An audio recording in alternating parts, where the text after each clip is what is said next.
Driving you home with good vibes, good conversations, and the freshest hits. Hop in, take a ride. Trigmatic on 3FM Drive. 3FM, your urban lifestyle radio.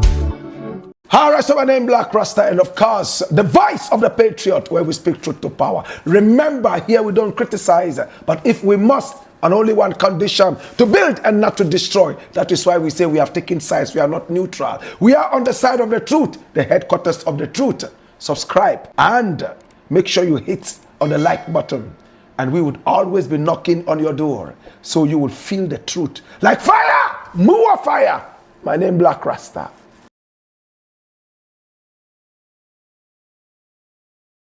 Let's go. Accra, are you ready? It's time for yet another Gobe Festival on Saturday, March 28th. The Legon City Mall Gobe Festival. Look, plenty food festivals there, but none be like Gobe Fest, because Gobe no be just food. It's a movement, a cult following, real lovers from every walk of life, corporate workers, bosses, celebs, campus crew, everybody pulling up for one mission. Proper Gobe, and it's not just one pot. It's the best Gobe vendors from the capital and beyond. 7 back-to-back heat, hot, loaded, and unforgettable. But that's not all. There will be non-stop music, games, mad fun, and one big explosion of joy. So gather your people. Come hungry, come loud. Gobe Festival, Saturday, March 28th, Legon City Mall, 10 a.m. You don't just eat it, you experience it. To book your space as a vendor, please call or WhatsApp 0532 200 927 or 0531 100 927. 3FM Gobe Festival is sponsored by Gino Hot Pepper Powder, Gino Curry Powder, Fratelli Calipo, Obuasi Bitters, Numna Wumwangasa.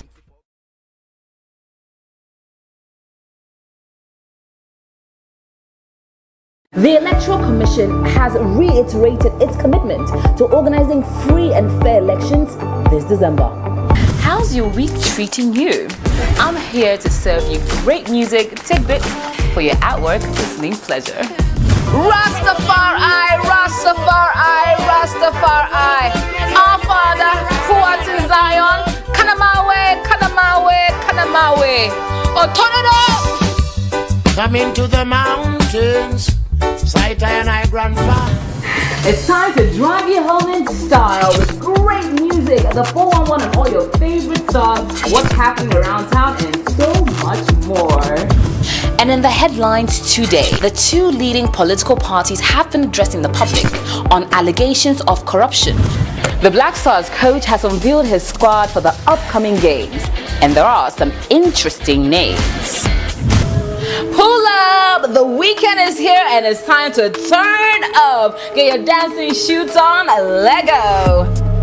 We really do have it all. It's a premium mix of information and entertainment every single day on 3FM 92.7, your urban lifestyle radio.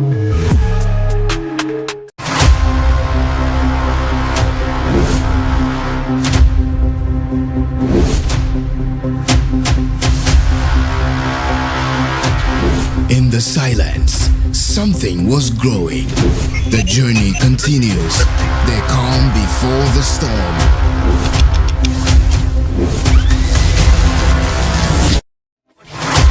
You can't mute a force that was born to speak. You can't bury rhythm. It rewrites itself. Louder.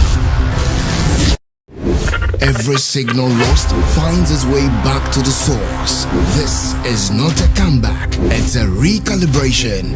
This is the takeover. This is Trigmatic on 3FM Drive.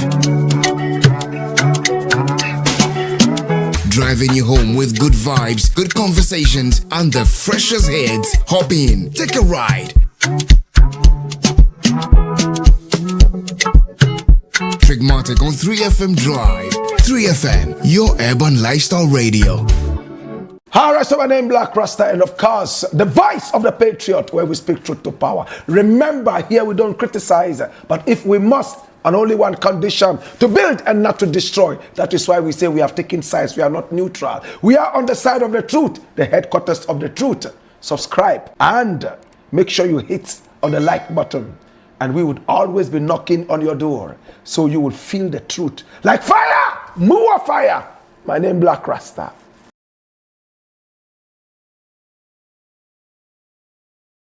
Let's go. Let's go. Accra, are you ready? It's time for yet another Gobe Festival on Saturday, March 28th. The Legon City Mall Gobe Festival. Look, plenty food festivals there, but none be like Gobe Fest because Gobe no be just food. It's a movement, a cult following, real lovers from every walk of life, corporate workers, bosses, celebs, campus crew, everybody pulling up for one mission. Proper Gobe, and it's not just one pot. It's the best Gobe vendors from the capital and beyond. 7 back-to-back heat, hot, loaded and unforgettable. But that's not all. There will be non-stop music, games, mad fun, and one big explosion of joy. So gather your people. Come hungry, come loud. Gobe Festival, Saturday, March 28th, Legon City Mall, 10 a.m. You don't just eat it, you experience it. To book your space as a vendor, please call or WhatsApp 0532-200927 or 0531-100927. 3FM Gobe Festival is sponsored by Gino Hot's Pepper Powder, Gino Curry Powder, Fratelli Calipo, Obuasi Bitters, Numna Wumwangasa.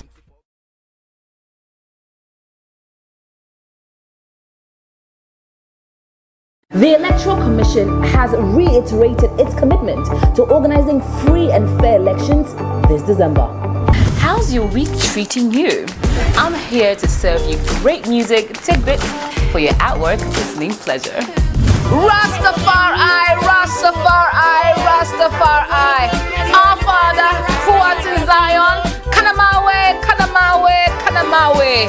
Oh, turn it up!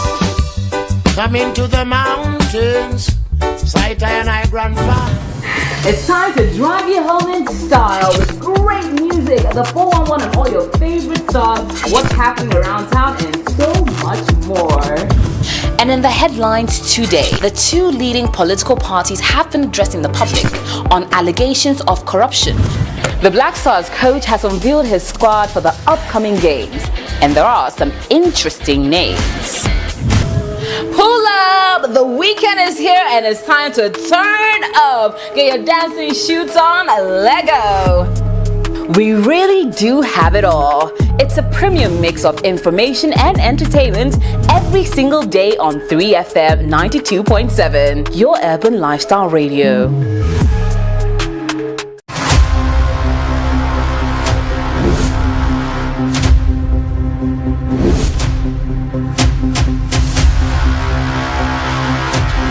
In the silence, something was growing.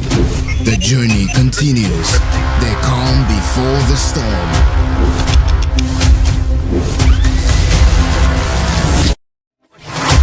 You can't mute a force that was born to speak. You can't bury rhythm. It rewrites itself. Louder. Every signal lost finds its way back to the source. This is not a comeback, it's a recalibration. This is the takeover. This is Trigmatic on 3FM Drive. Driving you home with good vibes, good conversations, and the freshest hits. Hop in, take a ride. Trigmatic on 3FM Drive. 3FM, your urban lifestyle radio. Alright, so my name Black Rasta, and of course, the voice of the patriot, where we speak truth to power. Remember, here we don't criticize, but if we must, on only one condition, to build and not to destroy. That is why we say we have taken sides. We are not neutral. We are on the side of the truth, the headquarters of the truth.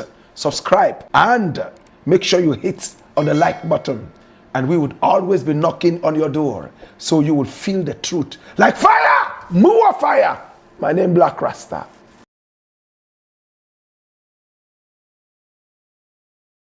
Let's go. Let's go. Accra, are you ready? It's time for yet another Gobe Festival on Saturday, March 28th. The Legon City Mall Gobe Festival. Look, plenty food festivals there, but none be like Gobe Fest because Gobe no be just food. It's a movement, a cult following, real lovers from every walk of life, corporate workers, bosses, celebs, campus crew, everybody pulling up for one mission. Proper Gobe, and it's not just one pot. It's the best Gobe vendors from the capital and beyond. 7 back-to-back heat, hot, loaded, and unforgettable. But that's not all. There will be non-stop music, games, mad fun, and one big explosion of joy. So gather your people. Come hungry, come loud. Gobe Festival, Saturday, March 28th, Legon City Mall, 10 a.m. You don't just eat it, you experience it. To book your space as a vendor, please call or WhatsApp 0532-200-927 or 0531-100-927. 3FM Gobe Festival is sponsored by Gino Hot's Pepper Powder, Gino Curry Powder, Fratelli Calipo, Obuasi Bitters, Numna Wumwangasa.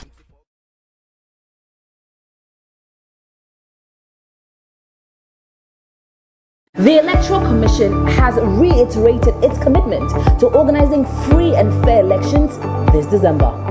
How's your week treating you? I'm here to serve you great music tidbit for your at-work listening pleasure. Rastafari, Rastafari, Rastafari. Our Father, who art in Zion, Kanamawe, Kanamawe, Kanamawe. Oh, turn it up! Come into the mountains, sight and I grandfather. It's time to drive you home in style with great music, the 411 and all your favorite songs, what's happening around town, and so much more.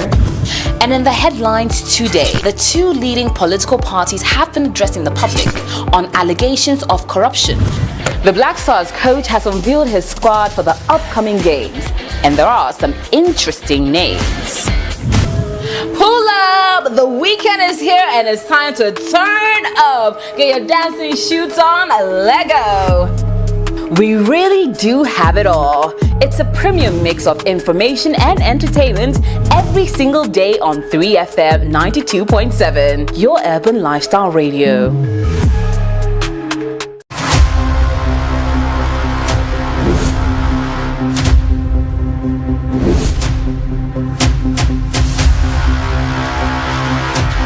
In the silence, something was growing. The journey continues. The calm before the storm.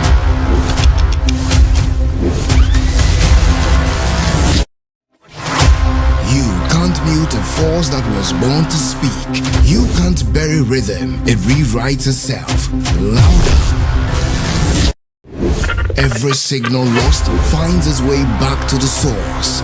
This is not a comeback, it's a recalibration. This is the takeover. This is Trigmatic on 3FM Drive. Driving you home with good vibes, good conversations, and the freshest hits. Hop in, take a ride. Trigmatic on 3FM Drive. 3FM, your urban lifestyle radio. Hi, so my name Black Rasta, and of course, the voice of the patriot, where we speak truth to power. Remember, here we don't criticize, but if we must, on only one condition, to build and not to destroy. That is why we say we have taken sides. We are not neutral. We are on the side of the truth, the headquarters of the truth. Subscribe and make sure you hit on the like button. And we would always be knocking on your door, so you will feel the truth. Like fire! More fire! My name Black Rasta.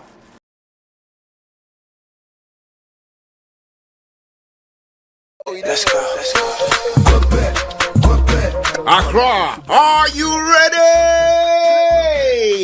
It's time for yet another Gobe Festival on Saturday, March 28th. The Legon City Mall Gobe Festival. Look, plenty food festivals there, but none be like Gobe Fest because Gobe no be just food. It's a movement, a cult following, real lovers from every walk of life, corporate workers, bosses, celebs, campus crew, everybody pulling up for one mission. Proper Gobe, and it's not just one pot. It's the best Gobe vendors from the capital and beyond. 7 back-to-back heat, hot, packed, loaded, and unforgettable. But that's not all. There will be non-stop music, games, mad fun, and one big explosion of joy. So gather your people. Come hungry, come loud. Gobbe Festival, Saturday, March 28th, Legon City Mall.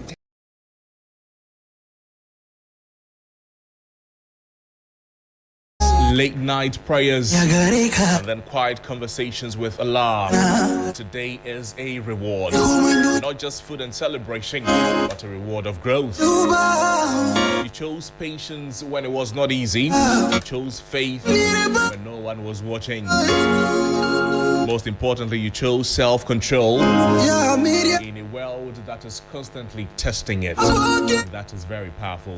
Today is a reminder that beyond the fasting, beyond the hunger, Ramadan was shaping something deeper within you. It was shaping your heart, your character, and your connection with God. So my brother, my sister, as you celebrate today, take a moment to be proud of how far you've come. And as you celebrate today, reach out to someone you haven't spoken to in a while. Forgive where you need to forgive. Give, even if it's very small, because it's the spirit of generosity that is what makes today very beautiful. And let's not forget, again, Eid is not just about new clothes, good food, and beautiful pictures. It is about carrying the lessons of Ramadan into the rest of the year. So I want to tell you that stay kind, stay disciplined, stay prayerful. Because the real journey continues after today. And to those who may not be celebrating but are listening, take a moment to appreciate the beauty of the season. There's something we can all learn from the strength, the devotion, and the unity that Ramadan brings. So this morning, from my heart to yours, to our Muslim brothers and sisters, may your homes be filled with peace, may your hearts be filled with joy, and your lives with countless blessings. Even as Ramadan has ended, let the lessons stay with you. The discipline, the kindness, the connection with Allah, the patience. Do not let it end here. Again, carry it right into the rest of the year. And to anyone who may not have fasted, to anyone who may not have had the easiest Ramadan, this is also your day. It presents a fresh start, a reminder that every effort counts, and that every prayer matters. So this is how we welcome you to Sunrise on 3FM 92.7. My name is Noble Crosby, and thank you so much for joining us. We're live also on all our social media platforms at 3FM 927. It's the Eid edition of Sunrise, dedicated to our Muslim brothers and sisters. I want to say thank you. I want to say congratulations. The journey was not easy. And of course, as you're celebrating today, we'll celebrate with you. Stay with us here on Sunrise on 3FM 92.7. It's a packed morning. We have a lot to talk about.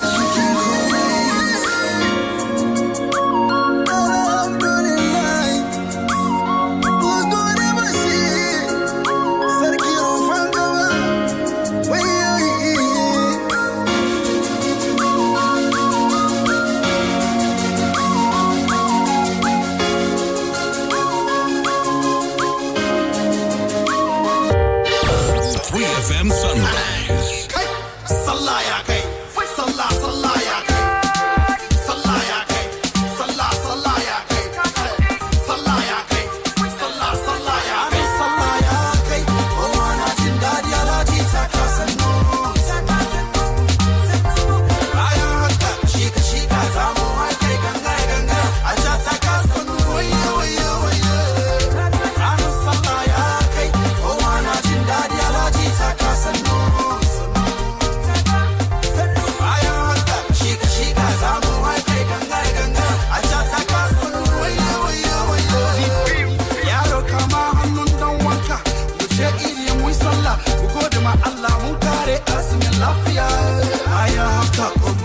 Shinkafa na jiranka Allah ji ajiya yawan kuci na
The Electoral Commission has reiterated its commitment to organizing free and fair elections this December.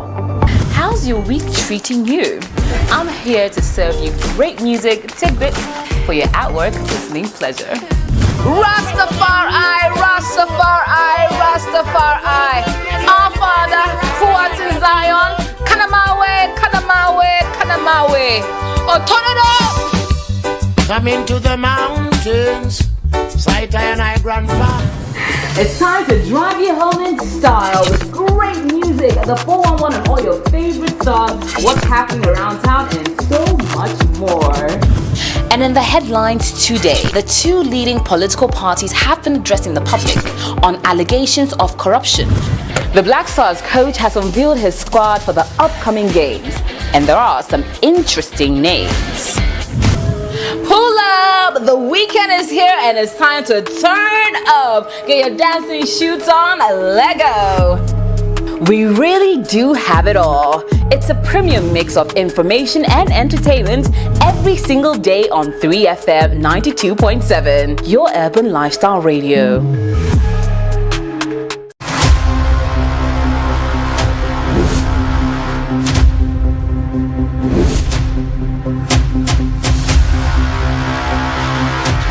In the silence, something was growing. The journey continues. The calm before the storm.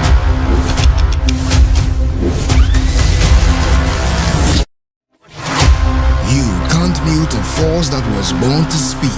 You can't bury rhythm, it rewrites itself. Louder.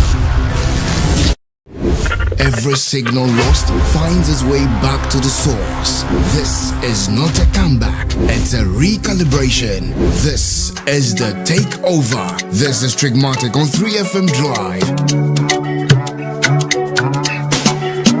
Driving you home with good vibes, good conversations, and the freshest hits. Hop in, take a ride.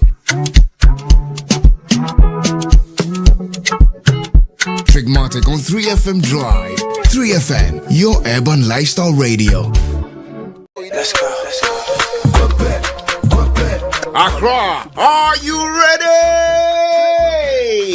It's time for yet another Gobe Festival on Saturday, March 28th. The Legon City Mall Gobe Festival. Look, plenty food festivals there, but none be like Gobe Fest because Gobe no be just food. It's a movement, a cult following, real lovers from every walk of life, corporate workers, bosses, celebs, campus crew, everybody pulling up for one mission. Proper Gobe, and it's not just one pot. It's the best Gobe vendors from the capital and beyond. 7 back-to-back heat, hot, loaded, and unforgettable. But that's not all. There will be non-stop music, games, mad fun, and one big explosion of joy. So gather your people. Come hungry, come loud. Gobe Festival, Saturday, March 28th, Legon City Mall, 10 a.m. You don't just eat it, you experience it.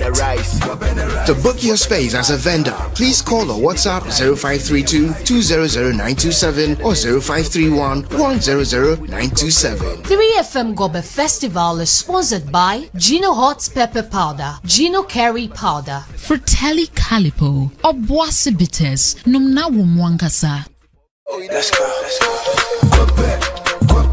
Accra, are you ready? It's time for yet another Gobe Festival on Saturday, March 28th. The Legon City Mall Gobe Festival. Look, plenty food festivals there, but none be like Gobe Fest because Gobe no be just food. It's a movement, a cult following, real lovers from every walk of life, corporate workers, bosses, celebs, campus crew, everybody pulling up for one mission. Proper Gobe, and it's not just one pot. It's the best Gobe vendors from the capital and beyond.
Conclusion of the holy month of Ramadan should serve as more than just a period of celebration.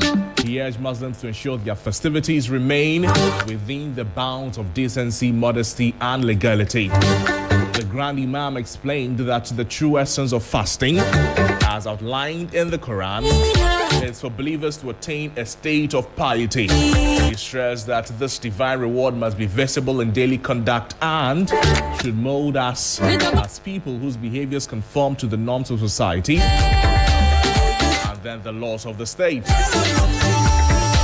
Well, in his council, the chief imam urged all Ghanaians, regardless of faith, to prioritize the values of patriotism, humanitarianism, and then collectivism.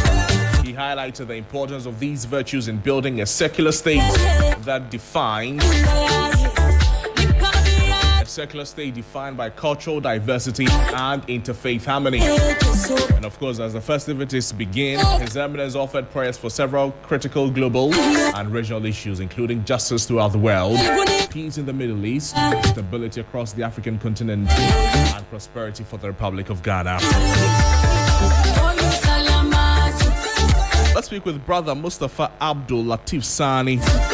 He's a Muslim cleric. He's joining us on the phones right now. Alaji, salamu alaikum. Wa alaikum assalam wa rahmatullahi ta'ala wa barakatuh, and Eid Mubarak. Barakah Sallah. Barakah Sallah to you too. Congratulations, by the way. It was not an easy journey at all. Yeah, sure. By God's grace. How is today looking like? Oh, today is a day of Thanksgiving. Today is a day of jubilation, and also showing of humanity. I mean, just as you just read the message of the Imam. I mean, all those virtues are what is expected of us showing. But generally speaking, it's a day of Thanksgiving and also a day of jubilation. I see. But talk to us about the 30-day journey itself. At the end of the journey, what should we have attained at the end of the fasting period? Okay, to answer this question directly, Allah wa ta'ala stated in Surah Al-Baqarah where the fasting was enshrined, it was prescribed. That is Quran chapter 2, verse 183, then also 184, and then 185. In these verses, Quran chapter 2, 183, 184, 185, the objective for doing the fasting had been spelled out clearly. In Quran chapter 2, verse 1-3, Allah wa ta'ala said, Ya allazina amanu kutiba alaykum as-siyamu kama kutiba ala allazina min qablikum la'allakum tattaqun. He said, oh you those who believe, fasting is prescribed upon you, just as it was prescribed for those who came before you, so that you attain sense of righteousness. So the objective, the main objective, is for us to attain sense of righteousness. Do you agree with me? We need sense of righteousness in everything that we do. I mean, even at our workplaces, we need righteousness to get things right done.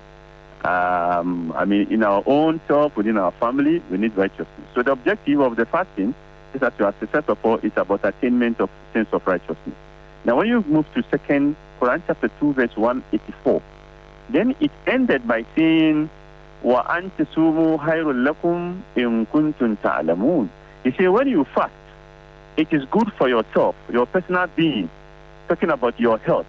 I mean, talking about your spiritual being and your health in particular.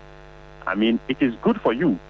You understand? So the second objective is, apart from attaining sense of righteousness, it's also for us to improve upon our physical being. Just as the health expert will tell you, fasting is a prescription. There are a lot of sickness now that when you go to hospital, your doctors will tell you that you have to fast for you to attain the result you want. So that aside, then Quran chapter 2 verse 184 then ended. Then Allah said, وَلْتُكَبِّرُ اللَّهَ عَلَى مَا هَدَاكُمْ وَلَعَلَّكُمْ تَشْكُرُونَ. He said that so that when you end the fast, or when you do the fast, you should exalt the name of your Lord, so that you will be what? You will be grateful. You will show gratitude. So the objective, the third objective of fasting is what? Is showing of gratitude. Right? So to attain sense of righteousness, to attain physical and spiritual being, good spiritual and physical being, and then the last one to what? To be communal and show sense of gratitude. So that is why you see at the end of every fasting is also enshrined in the teachings that you are supposed to give what we call zakat al-fitr. That is the charity of giving out food, about 2.5 kg to 3 kg. Depending on the number of your dependents. Right. If you have 5 dependents with yourself, you calculate and then you give it to anybody who is in need. It's just a show of showing gratitude. But the point of reference is that this enshrinement, just as I've read, the Quran had said that it has been prescribed to you just as it is prescribed to those who came before you. So on this note, we need to make a reference to the prophet that came before us. Therefore, let's make reference to the Bible for that matter. It is interesting when you read the Bible, that is Isaiah chapter 58, verse 6, 7, and 8. It is interesting. Just as the Quran had aligned or had mentioned the objective of fasting, attaining sense of righteousness, that it is good for our own self, for our own healing, and then also for us to show gratitude. It is interesting if you read Isaiah chapter 58, 6, 7, and 8, it is just also arranged in that order. It's talking about you have to fast to attain sense of righteousness. You are fasting so that you show gratitude and give charity, and also to attain healing. I mean, it is just wonderful how you can map Quran chapter 2, verse 183, 184, and then 185 to Isaiah chapter 5, verse 6, 7, and 8. Isaiah chapter 58, 6, 7, and 8. So the Quran was really right when he said it had already been prescribed by the prophet Moses, Jesus, David, all those who came before. Allah is saying he had already done this, and clearly we can see it mentioned in the Quran, in the Bible for that matter, on several places. Now, talk to us about how it feels physically, spiritually, and emotionally to arrive after the journey of Ramadan, to arrive at Eid after the journey of Ramadan. So the physical feeling, the spiritual, and the emotional feeling as well. Yeah, so this one is a personal experience. It's like tasting honey, and then somebody who has not tasted honey before asking you to explain how it tastes like. It's going to be difficult. You can just do your best to explain what it is. But obviously, I mean, your mood, your psychological setting. Anytime you break your fast, even in the evening, I mean, as you ask a lot of people, you attain some sense of energy, some sense of mood, some sense of spiritual being, some sense of closeness to your Creator. You understand me? So, I mean, it is a personal experience that it is only when you do that you do. So your physical being, you can feel within yourself that you have attained some level of energy. You are feeling healthier. You can feel psychologically in your mood. You can see that your mind is very clear and certain. And you understand me? I mean, and then also spiritually, you can see when you are praying, you can have the sense of feeling that, no, this prayer is being accepted.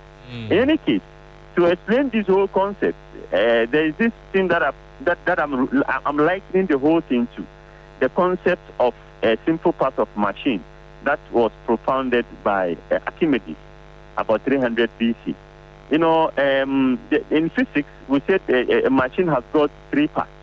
It has got a pivot, effort, and load. Now, this is the basis upon which physics develop a lot of, technological stuff, right? I mean, especially the locomotives, the automechanic and the other technological stuff. Right. But it's interesting when you come to real life situation. You go to the Quran, you can see that life also have got these 3 parts.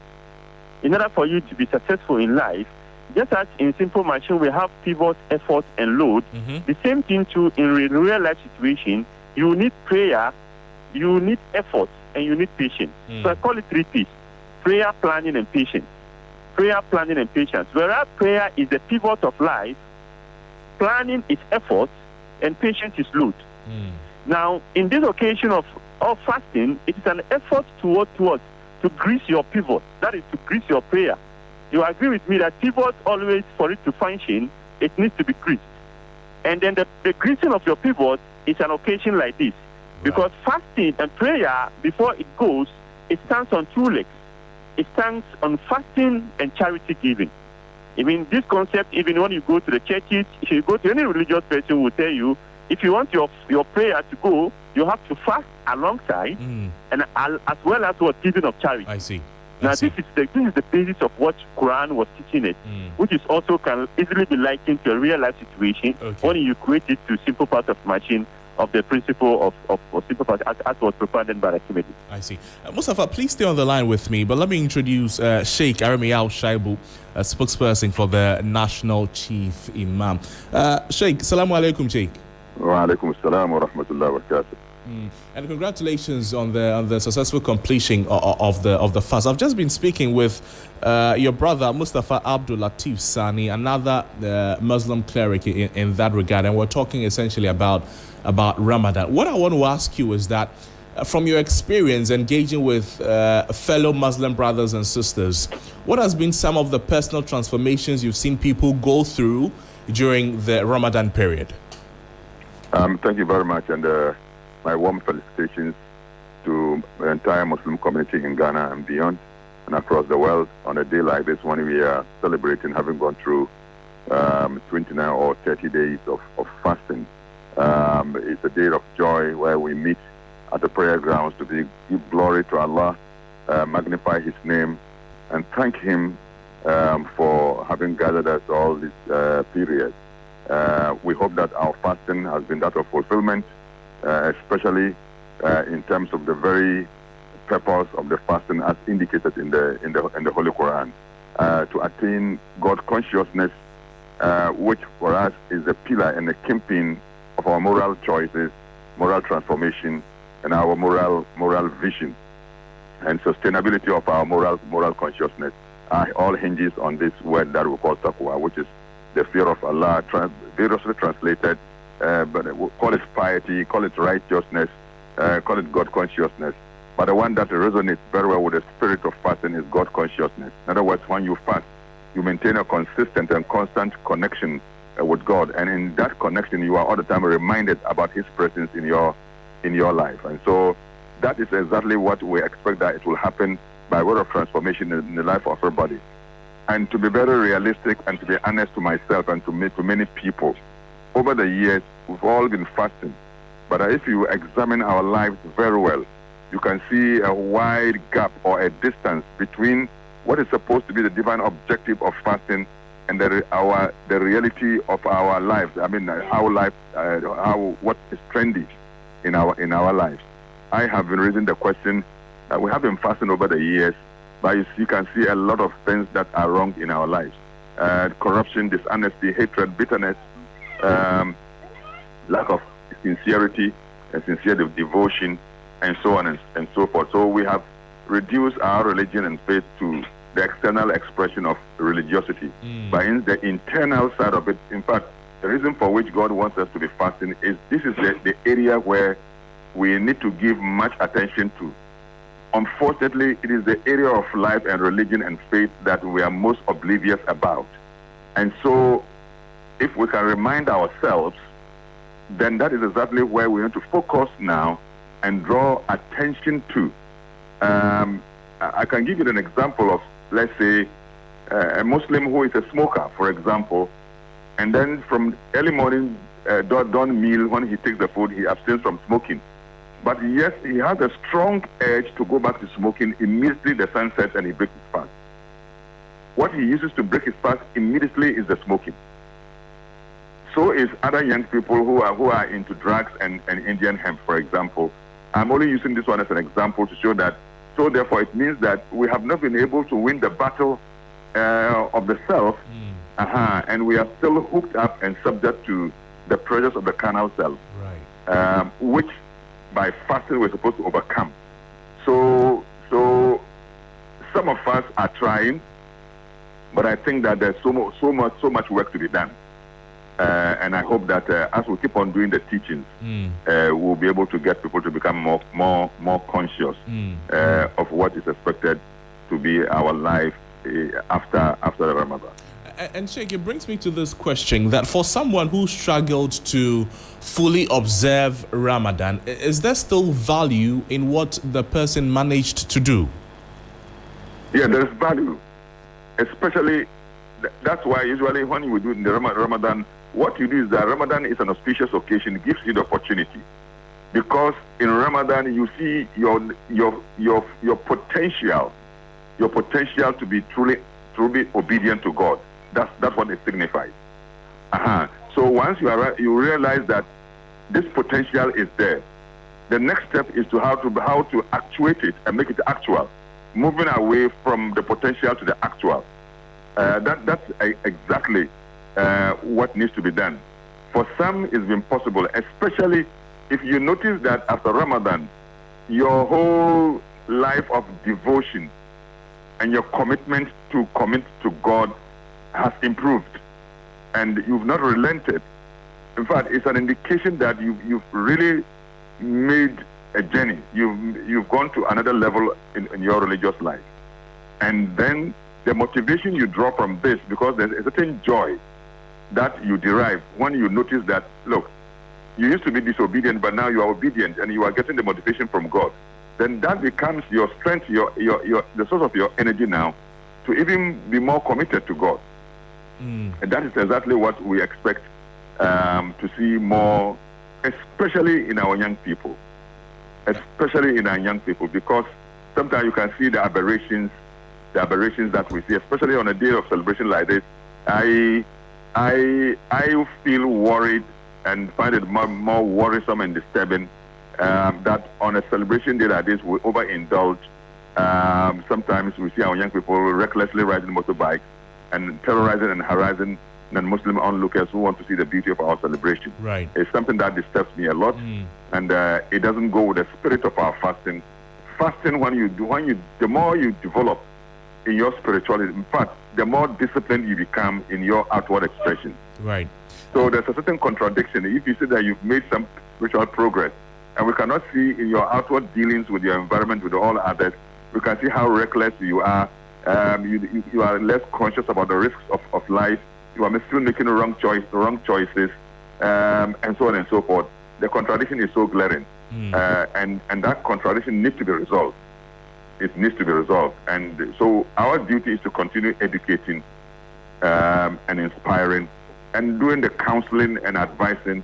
And in fact, as Muslim leaders, we play the role of role models and mentors, even in spirituality. Right. And please, Sheikh, please stay on the line for me. Mustafa, I would want to ask you then, based on the submissions by Sheikh Armiao Shaibu, that in today's fast-paced world, how important is self-control and spiritual reflection, particularly after the Ramadan? Our Muslim brothers and sisters, because we've come to the end of Ramadan, it's celebrating a lot of the time. How do we properly control ourselves in this regard? Yeah, so thank you very much. My regards to my father and Sheikh. Yes, I think Sheikh has just given a direct answer. Allah said in the Quran, it says, فَذَكِّرْ إِنَّ الذِّكْرَ تَنْفَعُ الْمُؤْمِنِينَ. It said that continue to give admonition, continue to give reminder, right? Because it is only through continuous admonition and counseling that the faithful derive the benefits of his worship or of whatever that is given, right? So just as Sheikh has said, as human as we are not of the same level in terms of faith. We are not in the same level in terms of knowledge, in terms of state consciousness. Whereas this fasting will be a plus for some, it will only be 1+ for another. But in any case, it is only God that is excellent. These ritual exercises is just to give us the platform to train ourselves. When we say training, meaning the match is there. So just after the Ramadan, it is just a training for the 11 months that is left. You've done a training, you are now going to play the real match, the 11 months that is left. That is when you are going to exhibit, whatever that you have attained that within the course of Ramadan. So just as Sheikh is saying, if you don't find yourself improving, in terms of your spiritual and then moral living, and then you know that you had some more to do when it comes to Ramadan. But then it has to be complemented by what? Continuous counseling, continuous preaching. That is the only way to go. That is why God will always continue to send prophets to what we're talking to. Because as human as we are not perfect. If you go through the Quran, the man is described in a very difficult way. Man is naturally, we don't want to. He said, but you read the insanely yafjura amama. Allah said, man just wants the wrong to be made right in his right, so that you just justify the wrong to do. So that's why he gives us some of this exercise to do. But it's a continuous process. It is not an end in itself. So the fasting is a process. It is not an event. So if you take it to be, I fasted, so I finished with God, then that is when you have the challenge. But if you take it to be a training ground where after the fasting, you are now going to the real match of the 11 months to prove to yourself that you have improved, then that is where we have the challenge. But then continuous counseling, continuous preaching, it is what is needed, as we need to hear more from our chef, like the other line. Mustafa, I'll get back to you for your final words, but let me take the final words from Sheikh Arimiao Shaibu, the spokesperson for the National Chief Imam. Sheikh, the period has come to an end. The training period has come to an end. Today, we're celebrating, we're enjoying, we're congratulating ourselves, we're cooking, we're inviting friends. There's a core concept or a core theme at the end of Ramadan, which is giving. A time to give and charity, very central of this celebration. But while we do all of this, what will be your final words to our Muslim brothers and sisters, even to non-Muslims, and what lessons can we emulate from the fasting period or the Ramadan period? Sheikh, can you hear me? Unfortunately, we seem to have lost Sheikh. But Mustafa, if you can hear me, you can of course as well take the question. Yeah. So what's the question again? So what I'm asking, Mustafa, is that as we've come to the end of the Ramadan period, it's a season of joy, of celebration, of fun. I also spoke about how much giving or charity is important, is a central part of this celebration. But while we celebrate, while we have fun and enjoy and congratulate ourselves and all of that, what message would you give to our Muslim brothers and sisters, even to non-Muslims, on lessons that we can draw from the core concept of Ramadan? Okay, so I'll draw it on two concepts. That is the attainment of sense of humility and humanity. In all, as human, we have to behave as such. We have to, especially those of us that have passed through this exercise, must show a sense of humility and then a sense of what? Humanity. This is what we need today. If the whole of the people on earth are not going to be arrogant, but are going to be humble and respectful to each other, and then tolerate each other, and also be human. Your neighbor's problem being your problem, you're showing concern, this earth will be a peaceful place. But the lack of humility and humanity is what is giving us a whole lot of difficulties. Some of the wars that we are having and stuff, just tell you that we are not just being human, humble, and we are also not being human. So in simple, I would say all of us, all of us in one way or the other are religious people. Christians, not Christians. I know Christians do fasting. Even non-people who are not of the Abrahamic faith also do their son. But the main thing, the main objective as human as we are, is for us to be humble and also to be what? To be human. When we attain humility and humanity, then obviously we can say that we are religious people. But if we do all our religious activities and we are arrogant, and then also we are not human, we are not being considerate and tolerating each other, then I wonder what kind of religious activity we are doing. I see. Mustafa, I'd like to thank you so much for your time with us on the program. Wish you a joyful celebration ahead. Thank you very much and for having me. We'll come and enjoy with you, Mustafa. That's fine. Thank you. Brother Mustafa Abdul Latif Sani is a Muslim cleric speaking with us there. I understand Sheikh Arimi Al-Shaibu is still on the line. Sheikh, can you hear me?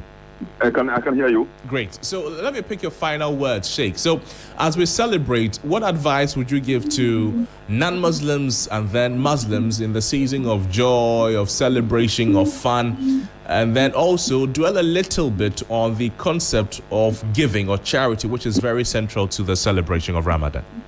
I mean, thank you very much. Coincidentally, this year, the Ramadan met with the fasting season of the Lent. And so then you can see this is a very interesting coincidence. And for us to meet around this time where we all embark upon this spiritual journey aimed at transforming us morally and ethically and making us conscious of our duties to our God, to ourselves, and to our community, then we all now are on the same wavelength to do what it takes to bring so much development to our country. So we still want to congratulate our Christian brothers also for having good. They are yet to finish theirs, but we have finished ours. And I hope that we will draw the greatest of the lessons from what we have done. So my best of wishes, felicitations, greetings to our Christian neighbors. Having said so, the charity that we are talking about, indeed, it is one of the key pillars of our fasting, the lessons that we need to learn. That is why we have what we call the Zakat al-Fitr. It's a charity that brings close to the Ramadan fasting. That if it were possible, let no Muslim beg, stretch hands and beg today. So we are asking that we stretch our hands of love and compassion and respect to all the needy of society, but also in terms of our principle of good neighborliness, to remember that we are living with our Christian brothers and sisters with whom we have to share the kindness of the day and the compassion of the day. So I call on all Muslims that let's look around and see some of our non-Muslim brothers and sisters, and when we have prepared some of our very sumptuous meals, let's make sure that they also get their share, and together we share in the joy of a day like this. Very important. We just want to advise the youth to be more moderate in celebration. We want to advise our chiefs also to avoid the shooting of musketry, which sometimes mistakenly leads to the loss of life. We don't need all those things. So we are calling on us, let's all be cautious and celebrate without losing a single life. That's my message. And on behalf of the Chief Imam, I wish all Muslims in Ghana and across the world the best of celebration in this era. And we wish you the same too. Thank you so much, Sheikh Arimi Al-Shaibu, spokesperson for the National Chief Imam. Call me by the man. 3FM Sunrise. Frederick says that when they share the meat, they should remember him. But you know that.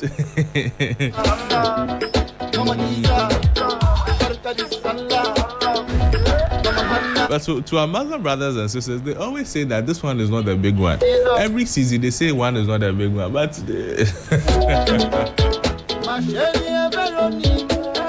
and those were insightful conversations we had on the significance and the impact and everything you need to know about Ramadan with Sheikh Arimi Al-Shaibu, spokesperson to the National Chief Imam, as well as Brother Mustafa Abdul Latif Sani. He is a Muslim cleric educating us on everything we need to know about Ramadan. Again, it's the season of our Muslim brothers and sisters. Happy Eid celebrations. But stay with us here on Sunrise on 3FM 92.7. Somebody loves you back. We have a lot more to talk to you about. We'll be touching base with some correspondents in various parts of the country. So they tell us how our Muslim friends there are celebrating the Eid, how they are ending the fast. All of this and more on Sunrise 92.7. Also on all our social media platforms at 3FM 927. Stay with us.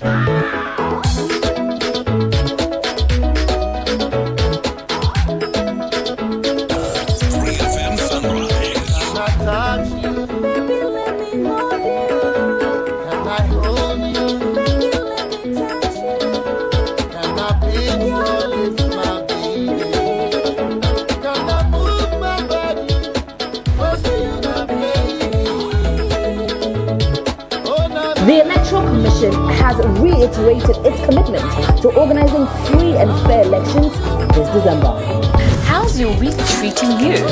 I'm here to serve you great music tidbits for your outward listening pleasure. Rastafari, Rastafari, Rastafari. Our Father, who art in Zion, Kanamawe, Kanamawe, Kanamawe. Otonodo! Come into the mountains, sight and I grandpa. It's time to drive you home in style with great music, the 411 and all your favorite songs, what's happening around town, and so much more. And in the headlines today, the two leading political parties have been addressing the public on allegations of corruption.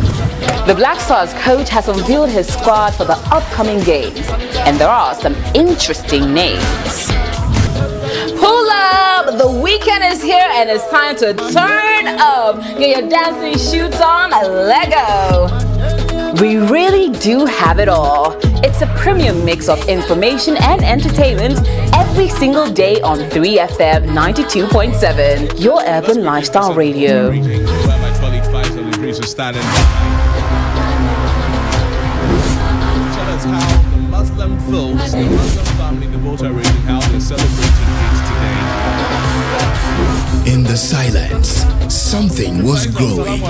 The journey continues. They calm before the storm. You can't mute a force that was born to speak. You can't bury rhythm. It rewrites itself. Louder. Every signal lost finds its way back to the source. A day of Thanksgiving, a day of going back on the 30 days we spent fasting and praying. And this morning, the larger society, the Muslim community, will be the celebration continues across the region, from the district level, the regional level, and even the community level. People are preparing, and at 9 a.m. at the regional level, we'll be having the Eid celebrations. Right after Eid prayers, like I said, the celebration continues. I see. Will it be any different this time around, or it's a usual celebration that the people of the voter region are used to? Nothing different. It's going to be the usual thing. This is a new year, and every year comes with some sort of a new vibe, depending on where you are and where you find yourself. That notwithstanding, the issue of the celebration of Ramadan and Eid, for that matter, has been an issue of faith in the region. These are things that are grounded in the doctrine and faith of Islam, and so what needs to be done religiously will be done. As to the celebration, whichever form and dynamic it takes, that one, when you go to, for instance, you go to a catching of people do their celebration differently, others do it differently. But what is mostly important is that whatever is done today must be Islamic. Whatever is done today must be something that really defines Islam, and that's exactly how the celebration will be looking like across the region. Faisal, thank you. Enjoy yourself today, Faisal. You deserve it. Thank you, sir. Have a good one. Faisal Idris is speaking to us from the Volta region. Now, quickly to the Ashanti region, where my colleague Ibrahim Obakar is standing by. Ibrahim, Balka de Salah. Balka Kadi. And during the fasting period, we're not seeing you often because I understand you were on leave. You needed the leave to complete the fast. We can see it in your body, Ibrahim. How are you doing? Alhamdulillah, that is great. So we are doing very well. But I was still working during the fasting time because usually when you are fasting and you are working, it helps somehow because when you are seated at one place, time will not be moving. You will just be checking your clock and but it's all good. Of course. But how was the journey for you, Ibrahim? Well, it was good for us. At least for now, a lot of people know both the spiritual and health benefits of fasting. Right. So, and this is something that whether you like it or not, you have to do. So we've prepared our mind, we've psyched our mind, and we've been able to successfully see through the 30 days, because there are people we started with who couldn't make it on the last day, but for us to be able to see this day, then we have to be grateful to the Almighty Allah. I see. Congratulations to you. But talk to me, how will the region celebrate today?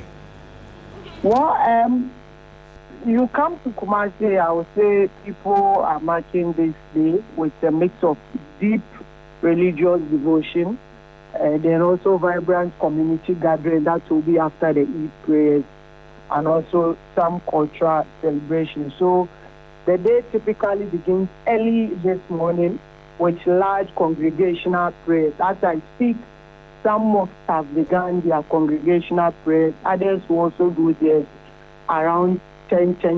Because today is Friday and we'll be observing the Jummah prayers around 12, some would want to observe these Eid prayers as early as possible so that they can go home, rest, and by 12 they will come back. Others have also strategically tied it to the Jummah or Friday congregational prayer. So, especially at Central, the Kumasi Central Mosque, they will be praying around 10:30, 11, so that afterwards they will have the opportunity to do the Friday congregational prayers as well. Like I said, the day thousands of worshippers are coming out and will fill the mosque, and will also offer this special Eid prayers and also listen to sermons, usually focus on unity, gratitude, and charity, because this is a day of giving. You will just have to share and ensure that everyone enjoys the day. No one is allowed to be left out of the celebration. Whether you have it or not, you must be part of today's celebration. That's why it's important, even this afternoon, before you move to go and do the Eid prayers, there is something we call zakat. So you look around, people who do not have enough to enjoy the day, you just find something for them, be it in cash, food items, so that when they come back from mosque, they will be able to also prepare something at home and enjoy just like everyone else. Very, very, very important. Ibrahim, thank you. And as our Muslim brothers and sisters give, we too, we are ready to receive. Thank you so much, Ibrahim. Thank you. Have a great day. Thank you. Ibrahim touching base with us from the Ashanti region. And just like you know, today is dedicated to our Muslim brothers and sisters, to congratulate them and to help them celebrate after a successful Ramadan period. It's Eid al-Fitr, and today we will all join you. Sixtus no Ullo did not join the Muslim brothers and sisters when they were fasting, but he has purpose in his heart to join a number of them to enjoy the Eid al-Fitr. Sisters, why are you doing that? Come and say it here. Come and say it here. He says he's Lenten. He's lying.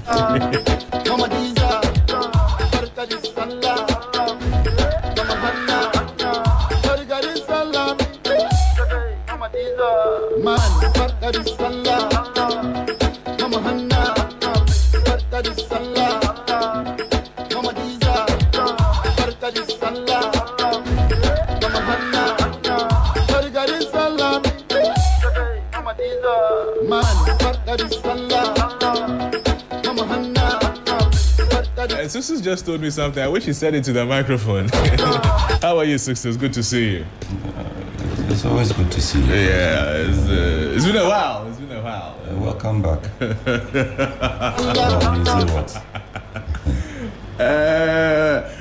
The Muslims today, they are doing Eid al-Fitr. But whenever you see the Muslim celebration, they always tell you that, oh, this is not the big one. They'll tell you the big one is yet to come.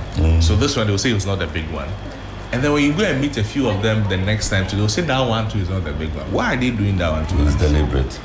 They don't want to give us the and because we don't know the difference, they always swerve us. They always say one is not the big one, but one is definitely the big one too. But you see, Sheikh Karim Ayao gave a good admonition. Says that today is the day to share with your neighbor the goodness and the kindness and the mercy of the day. Today they are giving, we are ready to receive. So they should give. But you see, the significant thing about this year's fast is that the same time that our brothers in the Islamic faith and sisters, they were fasting, those of us in who are descendants of Abraham and practice the faith, Christian faith, we also are observing our Lent. And we had this discussion, I think, 2 or 3 weeks ago, when we said that if we are to go by the tenets of the religious observation or observance that we are going through and they have just finished, it means that Ghana should be a very peaceful place now. Ghana should be, there should be no corruption. There should be no bullying on the road. There should be no backbiting. There should be no scheming against your colleagues at work. You are sitting here somewhere innocently, then people are scheming to get you into trouble. Meanwhile, the same people are Muslims, the same people are Christians, and the same people are fasting. And you see, Sheikh said it so nicely, that once we go through this religious observance, what it should mean to us individually is that we have turned a new life. We have made a new discovery of ourselves, and we are standing out. At least we are standing out to be better versions of ourselves. But if you go through all of this and you are fasting more than the chief imam, or you are fasting more than the pope and praying more than the pope, kabeing all the kabeing that you can kabe, you are not allowing your neighbors sleep at night because you are the one praying. Don't broadcast. Don't broadcast. And in my neighborhood, I observed that throughout the fasting period, there were always Quranic verses read, through the megaphones. Yes. I don't know whether it's recorded and played back, or somebody's actually. Some of them are recorded and played back. Somebody is there, and then it's a live broadcast like this one. So if you go through all of this, but at the end of it all, you are still the same person. You are still the same Mustafa. What was the same Karim? What was the significance? The same Baba who is terrorizing the entire community. During the fast, you were walking calmly, holding your prayer beads, and you are the most religious, the pious person that there is in the community. It's like you don't know how to talk. You don't know how to talk. I've not sinned before. You there, if God comes down, you'll be the one leading the delegation to heaven. First one to go. But immediately you break the fast, then you go back.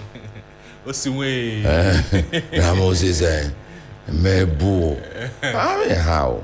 So there should be a translation into a certain new life that we should be seeing on both sides.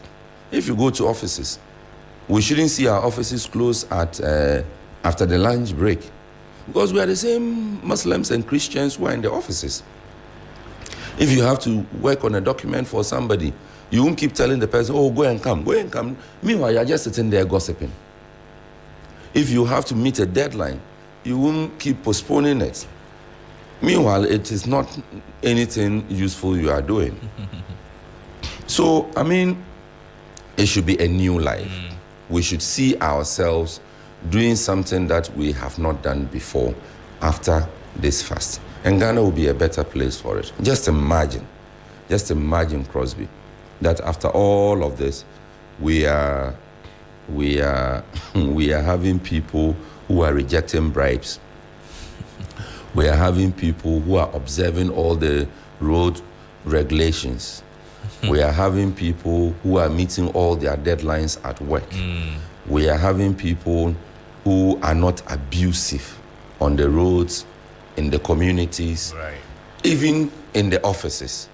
we are having people who are respectful of others, I mean, I think it will be a better place to live in. Is interesting. The things you're saying, that's what we should see, but Charlie, unless we fast forever. Because even tonight, this evening, the celebration, we'll see some. And Sheikh was talking about the motorbikes.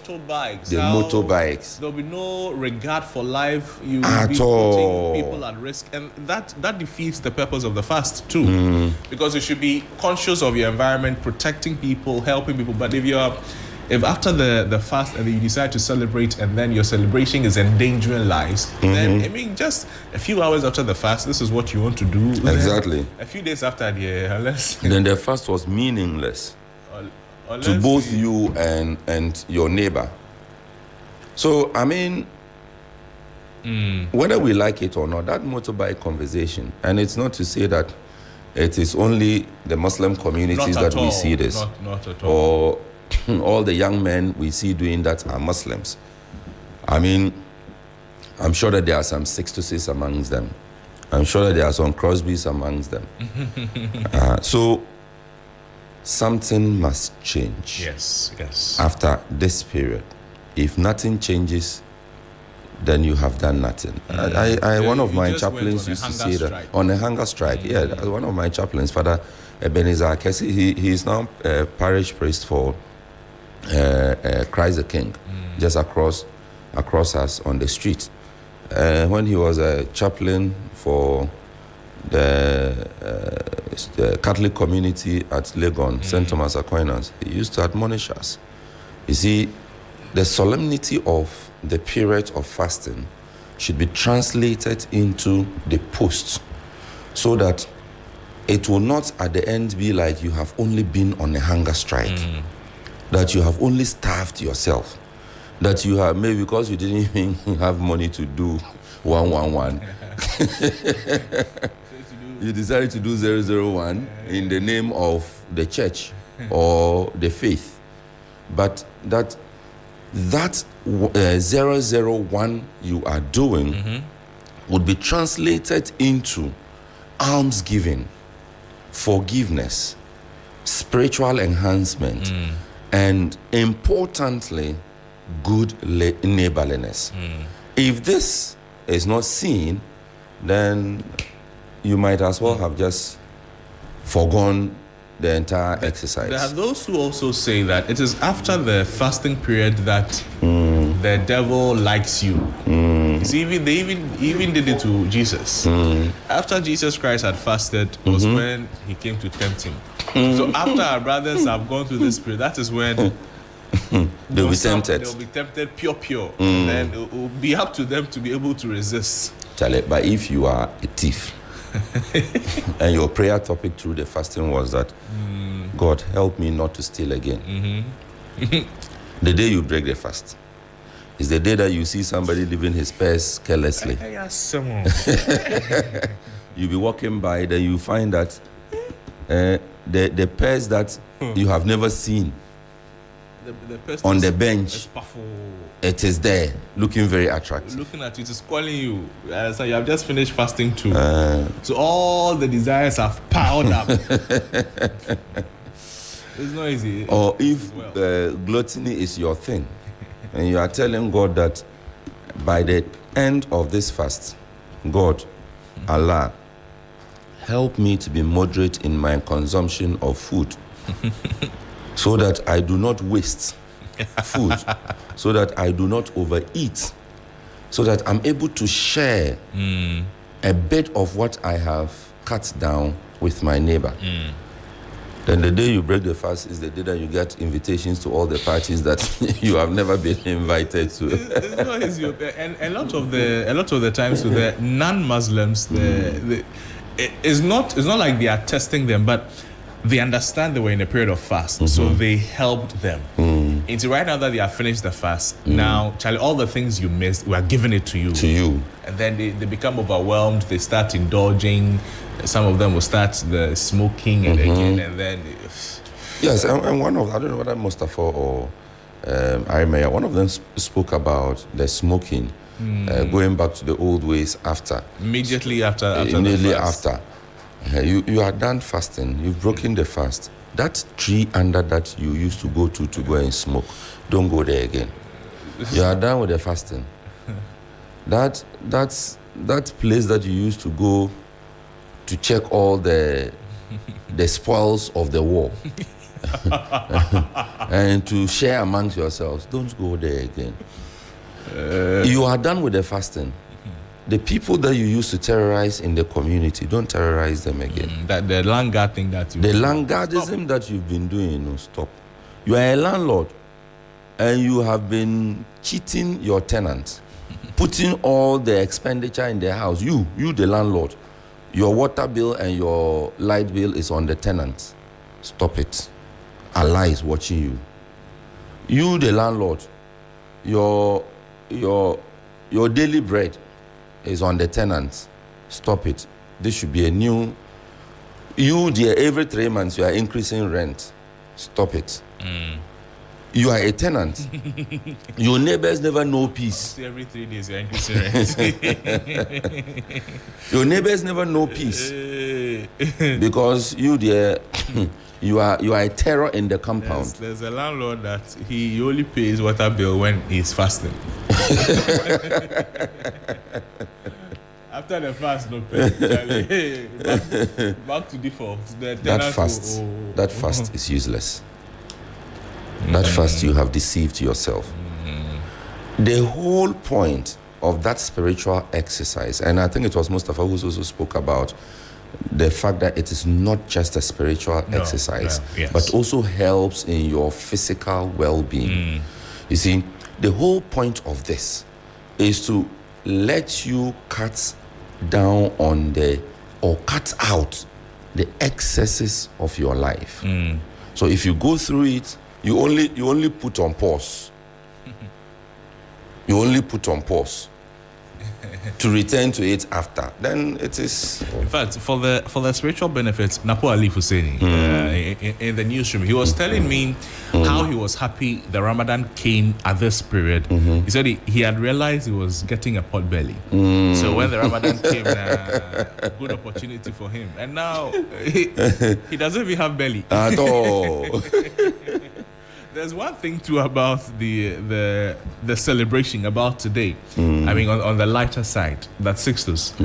Today you will not find Hausa Koko. No. Watch it. No. Tozafi. No. You won't find any of them anywhere. I was looking for watch it. So while our Muslim brothers and sisters are celebrating, we will feel their pain.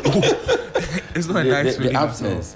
The absence. It's not nice at all, Sixtus. If you go across the street, ordinarily you would have found Hajia somewhere, Alima somewhere, some Washi somewhere, some Hausa Koko somewhere. To go and see if you find something. You have to wait. I needed some Washi to wake up my system.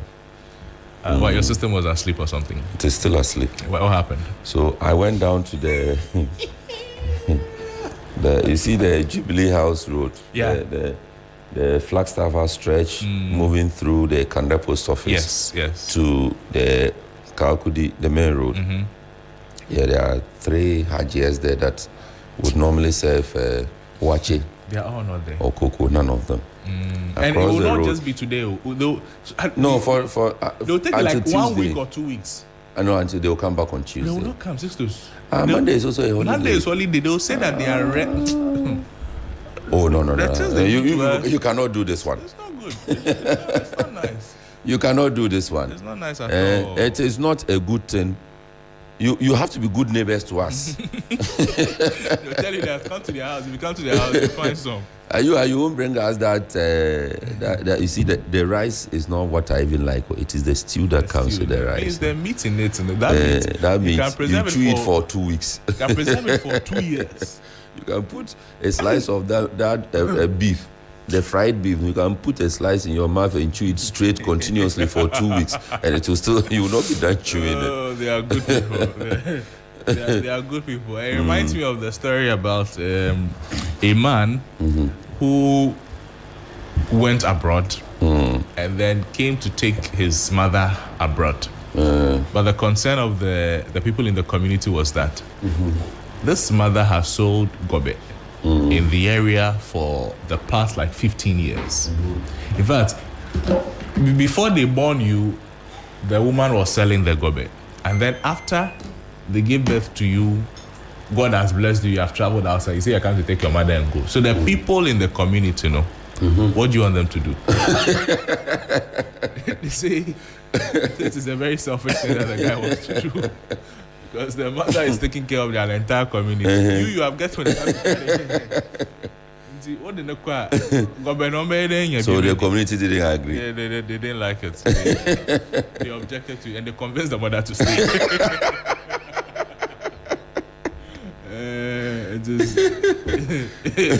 The mother will go to heaven. Because this is very selfish. Anyways, it's good. But we wish them all the best. We congratulate them. But it was not an easy journey. Let us re-echo the words of Sheikh Arimeyao. Says that today is the day to share with your neighbors the rice that you have cooked and the stew that you have cooked.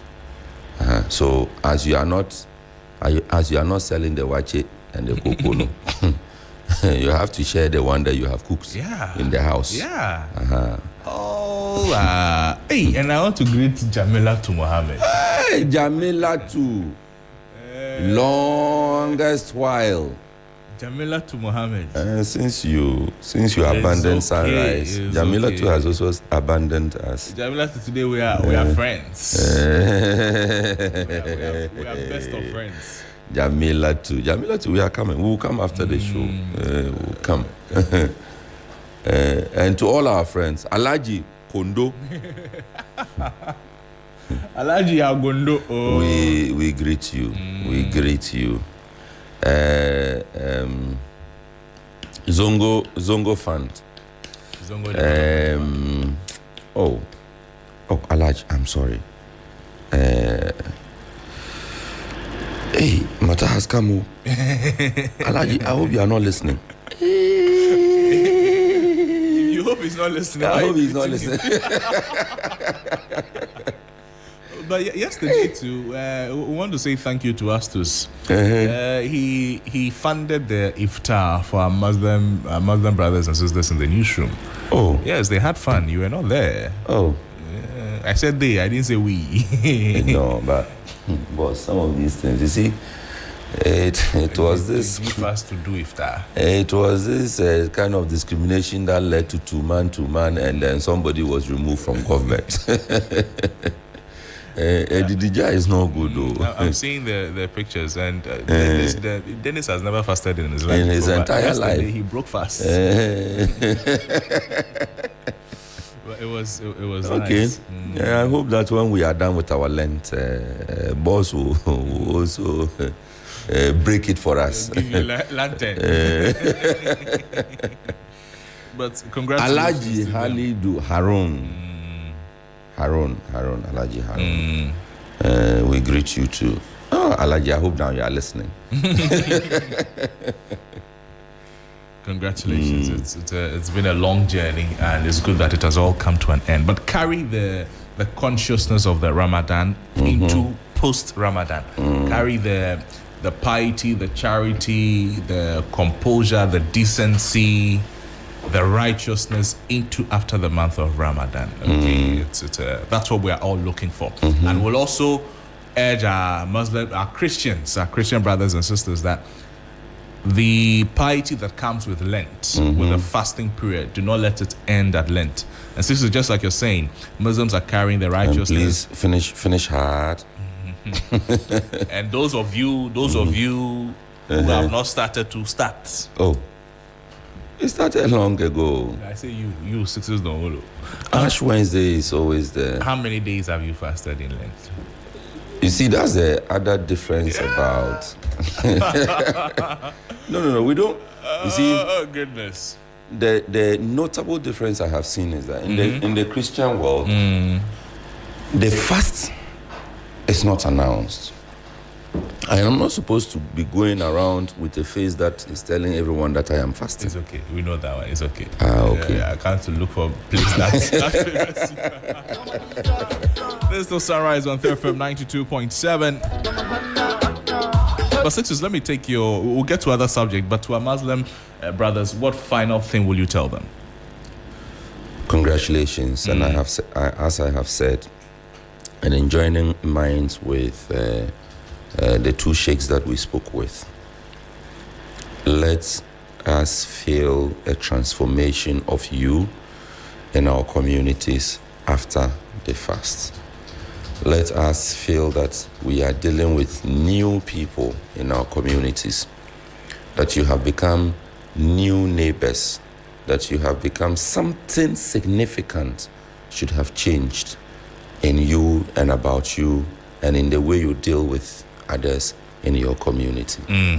All for the better of it. And interestingly, today is not just about celebration. It is also World Oral Health Day. And it's a reminder that while we've spent the last month cleansing our hearts and minds during Ramadan, we should also take care of our bodies, because health in every form matters. And today, we're throwing the spotlight on oral health.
And of course, a happy mouth, a happy life. Say no to dental quackery.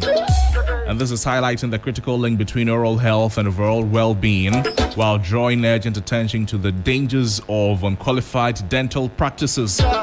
Remember that a healthy mouth is not just about a bright smile. It supports nutrition, communication, confidence, and then quality of life as well. However, there is a concern. What people call dental quackery, it continues to threaten these outcomes by exposing individuals to unsafe procedures, infections, misdiagnosis, and long-term complications. This theme calls for increased public awareness, stronger regulation, and collective responsibility.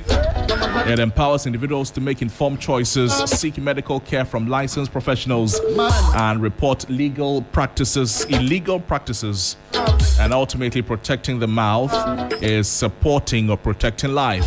And eliminating dental quackery is a key step toward healthier communities. Let's have a conversation on the back of this and speak with Adjoa Valentina Kwenedu Aprachum, and she is senior resident. Specialty is pediatric dentistry at the Kolebu Teaching Hospital. I'll be doing this with Sixtus Don Ullo as well. Before we get into the conversation proper, Sixtus, I want to ask if you've experienced a bad dentist before. Have you had the experience with a bad or dental quackery?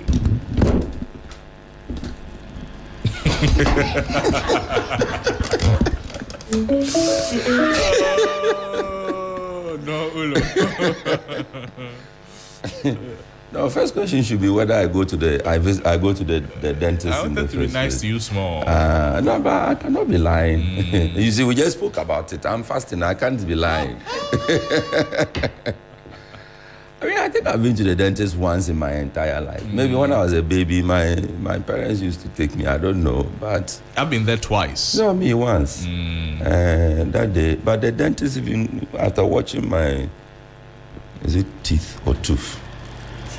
Teeth. After watching, she was like, have you been doing this often? I'm like, no. He said, oh, you are very clean. There's nothing wrong with you. I'm like, okay. And this is why I don't come, because I'm well.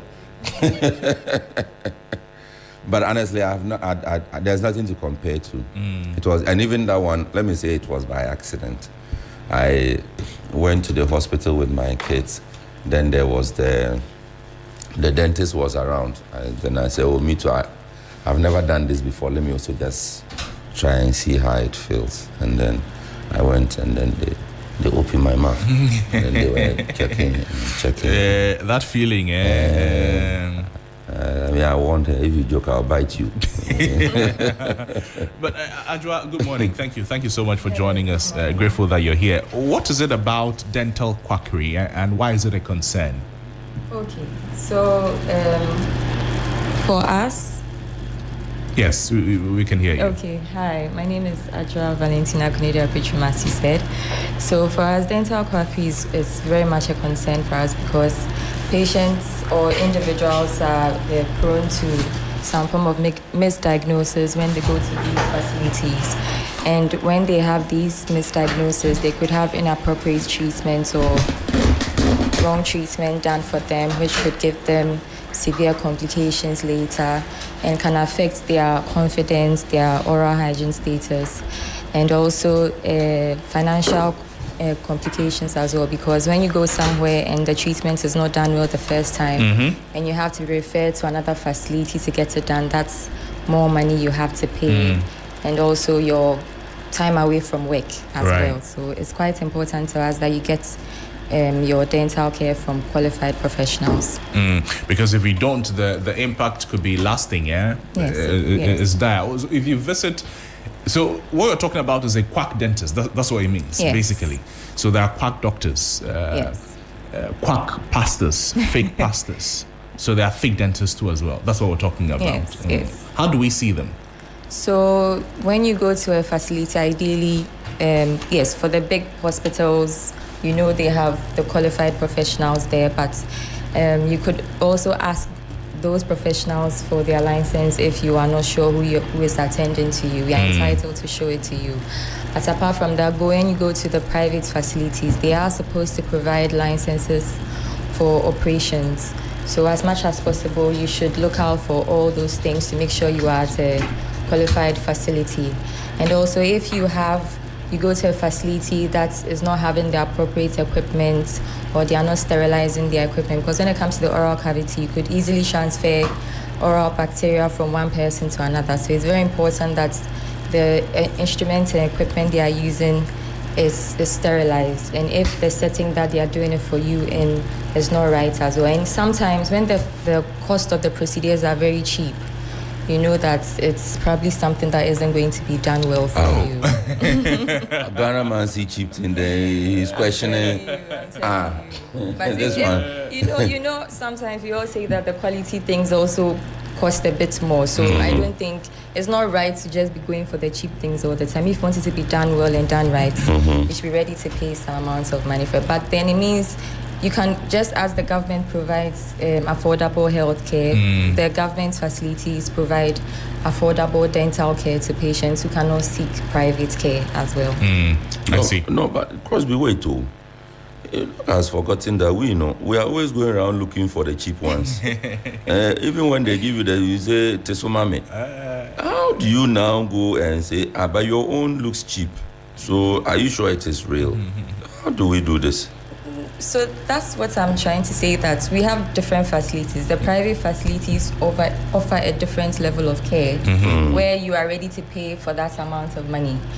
And when you also go to the public facilities where I am, you would also get the same level of care, just that it's how should I put it, waiting times and all that. Yes, but that doesn't mean you shouldn't ask or find out where you are. You can, people bargain and all that, but most of these facilities have a set price for their procedures. So you are getting the best care when you make sure you've gone to the right place. And we're talking about a happy mouth, a happy life. What does it mean? When your mouth is happy, then you're happy? Your mouth is happy when you are eating. So just as you mentioned, some people like comfort food. So imagine taking your ice cream and then comfort food, like ice cream or something very sweet. Imagine you're taking your ice cream and you're like, my tooth is hurting, and you're having sensitivity somewhere. I don't think you're going to enjoy that comfort food. And if I'm talking to you like this and I have a broken tooth or I have a discolored tooth, I'm sure I'd be very shy showing you my teeth. So it's all about confidence. It's all about you will laugh with style. Yeah. So when I say cheese, I can smell it. So I think it's not just about enjoying your food. It's also about your quality of life, how you feel about yourself, your confidence level, and how you communicate with others. And enjoying your food, that's most important around this time of the weekend where we are all enjoying this celebration. Okay. So you have a concern with your dentition. You go to a dentist, and then it turns out that the person is a quack. What are the risks of seeking care from unqualified dental providers?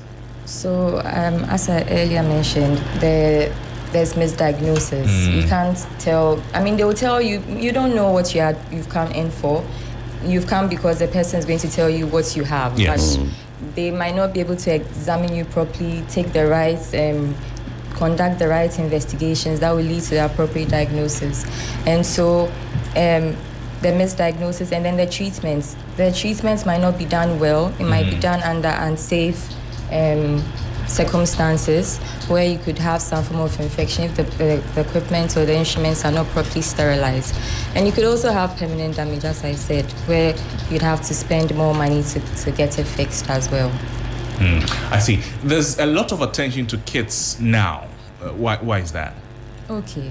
Well, like Sister said, did I get the name right? Yes. He said, he responds to Sixtus and other variants of Sixtus. Yes. So we want you to start, we say as a pediatric dentist, we say come to the dentist as early as 6 months or when the first tooth erupts. Because when you come, we give you oral health education, how to care for the infant's life. But going forward into the child's life, because they are exposed to the dental facility, they are not very scared. They know they are supposed to come to the dentist twice every year. So twice every year. So for kids or for everybody? For everyone. Twice a year. Yes, so every 6 months. So for him that he hasn't seen a dentist for a period of time, I mean, he probably doesn't see the need to. Health insurance covers it. Yes, to a point, health insurance covers it. So it's important because as kids, we want our kids to develop that attitude or that behavior of visiting the dentist every 6 months, going for a checkup. Apart from you feel you are brushing your teeth well, but you go and see your dentist and they'll tell you, no, there's a portion you've not done too well. So apart from you brushing your teeth twice a day, at least visiting your dentist for them to do professional cleaning for you to make sure you are doing it well. And especially for the kids, when their teeth are coming into their mouths, you want to check if their arrangement is coming in the right area, the teeth are coming in the right arrangement. And kids like toffees. Kids like a lot of sugary foods, a lot of sticky foods, and then they are prone to cavities. Even we adults are prone to cavities. So especially for the kids, we want to make sure that they develop a healthy oral health life. I see. So if I'm brushing my teeth every morning and evening, as you people have prescribed, I change my toothbrush every month? Every 3 months. Every 3 months. Or when the bristles are free. 3 months is long ago. I don't do the sugary stuff. I'm conscious of even as simple a thing as rinsing my mouth after eating or taking in a drink or anything. Okay. Do I still need to come? I'm doing everything right. Of course. Don't you go for a regular health checkup, do your labs, check that your BP is okay, you don't have hypertension. That one is different. That is different. Yeah, of course, because even we ourselves as health professionals, because we are in that setting already, our colleagues check out, we check ourselves, our colleagues do our cleanings for us, because we ourselves, we know the importance of the oral health that we ourselves need to maintain. So it's not just about you doing it well, you just need to make sure someone is reassuring you are doing it well. If you go to a dentist and then we are There's doing no a problem. good job. There's no That's problem. Fine. Yeah.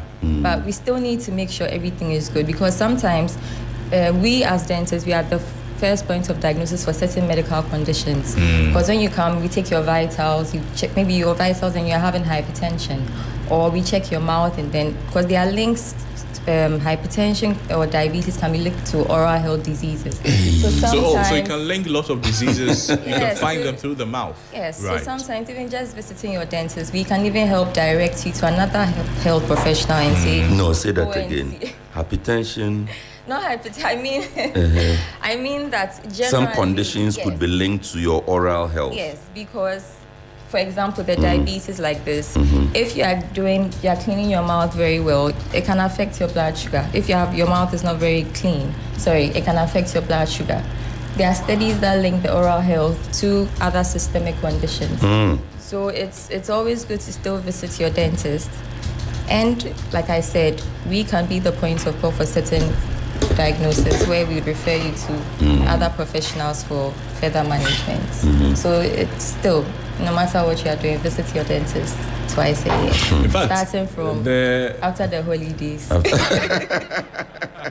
Let's pile it up today and Monday, and then go and see the dentist. Talking about some of the diseases, I understand heart diseases, for instance, they can present also through your mouth. HIV/AIDS, that one, almost everybody knows that. And then anemia as well. Oral cancer. Oh, I see. Stress. Yes. Also, have you had a sore in your mouth before? No. Like an ulcer. Sometimes when you are very, very stressed, you see some sore. I mean, those listening to me might relate. If you are very stressed. The only pain I get in my mouth is when I'm eating and I bite my lips. Lip biting too much too is a bad habit. You can bite something. You chew something, you bite the corner of your mouth, the way it will pain you. Oh, that one. But yes, the anemia, like you said, when you have you see that some people have sores at the corners of their lips. That could be the sign of the anemia. Right. Or we have stress ulcers. Or you are not taking enough fruits, so then you have some vitamin C deficiency. All that can show in your mouth. So the oral cavity is a very important, just as is the entry point, it's also a point of diagnosis for other conditions. I see. It's good to know that you can find all of these things when you visit the dentist. Heart disease, Sixtus. Heart disease. Yes, they say inflamed or bleeding gums. It could indicate a heart. Yes, could. The emphasis is on could indicate. So that's why I was pointing out that we can also be the point of first diagnosis, and then you be referred to the appropriate professionals for so you should be an OPD, or what do they always say? Oh, we have an OPD service where we see you first and then before you. I mean, what I'm trying to say is you should be part of the. You see, when you go to hospital, the first station you get to, then they check your vitals. It should be part of the vitals you check. Or maybe the nurses there or the attendants there, they are trained to. They may not test it, but they can detect it based on the engagements they have with you, and then they are not. Do you mean the oral? Yes. No, the general nurses are not. They cannot do it. To do that, yes. I see. Let's go back to the concern about children. We see a lot of them. They have their thumbs in their mouth. Some using pacifiers from a very young age till a very old age. How do these contribute to oral health? Okay, so I did mention that certain habits, lip biting, thumb sucking or digit sucking. So as again, we are all concerned about our smiles. And so when you are having the digit sucking habit, it tends to affect the arrangement of your teeth, because from age 5-6 years, when the adult teeth start to come into the mouth, from the gum downwards, the upper teeth need to meet the lower teeth. But when you have that interference from your digits, you see some have even 2 fingers or 1 finger. Yeah, sucking 2 fingers. Yes, I'm telling you. So when they put that in their mouth, it prevents your upper teeth from meeting your lower teeth. So you realize that they have a gap in older age. Those who did it at a very young age realize that in their older age, you see that gap between their teeth. And so when they are speaking... so that gap is the gap they were put in their hands. If the person had specifically that habit. But there are habits like tongue thrusting, sticking your tongue out and all that. Yes, so again, as a parent, when you don't stop it, like I said, before age 5, because before age 5 and 6, it's a habit that we are all developing, we all have. The pacifiers are used to a particular point, but they also have their side effects. They work they are just used like for a long time. Okay. Yes, because so like the I pacifier is a good thing or a bad thing? Oh, it depends on the setting. I mean, you can't say don't use the pacifiers because it's just a way of just don't overuse it. Don't overuse it. Don't use it wrongly yes, because at age 5 and 6, like I said, when the adult teeth are coming, you don't want any interference between your teeth so that they can meet nicely. So later, if you don't sort it out, and then later you go to the orthodontist. Those are the doctors that do the braces, and then they mention the cost to you yourself. You say, if I had stopped it, I wouldn't have been better. I didn't. I would have just said braces. But I have a question about. Yes. Still on the kids. At what age should a parent start thinking about the word brushing his or her teeth? Okay. Right from birth, even without teeth in their mouths. So brushing. What are they brushing? That's my point. It's not necessary. I'm starting from oral hygiene, right. Oral health care. So even before the teeth come into their mouths, you're going to be feeding them breast milk. So you still need to clean their gums, even if it's just taking a cotton or a towel. You know they have washcloths. Yes. You could place it in water and then wipe the oral cavity after each meal or after each feed. And with that, you are building the habit of cleaning the oral cavity regularly. Now, by 5 months, 6 months, like kids are having their teeth coming early, but ideally 6 months, but it could be as early as 5 months. So 5 months, 6 months, when you see the teeth coming in, again, if you're not very comfortable with the toothbrush, you can use the towel because you are now getting used to brushing the child's mouth. Or some also have the thumbsies that have brushes attached to them. And then you use to brush the baby's mouth. And then from there, we advise that you use rice grain, something very small, the toothpaste, the size of a rice grain, to brush their teeth. Then after that, you can wipe it because you don't want them to swallow it. They'll swallow the thing. That's why they use rice grain size. And then 3 years and above, you want to use a pea-sized amount of toothpaste. Okay. So we always advise that you use a fluoridated toothpaste because whatever toothpaste you are using, it should have fluoride in it because that's what strengthens the teeth and helps fight the oral bacteria that we have and reduce Interesting the you should mention this. Yes. You have all sorts of toothpaste, and I know this because I have 3 children who are always fighting over what toothpaste and what toothbrush and what amount of toothpaste you give them. Yes, it's always a fight in the morning. If one of them sees that the paste on her brush is smaller than the other, it will turn fight. Trouble. So how do you... Okay, let's first start with the kind of toothpaste you use for them. You see all these child-focused or scented toothpaste that is in the market. I don't want to mention brands. Compared to the normal ones that the adults use, which is advisable? Okay, so the risk with the adult ones, that the fluoride that I mentioned. No, please. No, go on. Sorry, go on. the fluoride that I mentioned, Yes. for the adult toothpaste, it has a higher dose. Now, there is the risk of swallowing with the kids. So the toothpaste that have been made specially for kids have a smaller dose of the fluoride. So that if they are to swallow it, the risk of anything happening isn't too much. Because it's very, very small. And like I said, even if you are using a child's toothpaste, like the quantities I mentioned, a rice grain and a pea size. So rice grain below 3 years and 3 years above, you want to use a pea size. So you still reduce the risk of them swallowing too much of the toothpaste. Okay. I see. So the bottom line is we should use what you people call fluoridated toothpaste. Yes, a fluoridated toothpaste with fluoride. Yes. Now to the toothbrushes. Hard bristles, soft bristles, medium bristles. Some people... This matter. I thought you want to scrub your teeth. You want to put it in your hands. So which one should we use? So we would advise at least a medium bristle toothbrush. You can use softs if that feels more comfortable for you too. A medium bristle toothbrush, but not a hard toothbrush.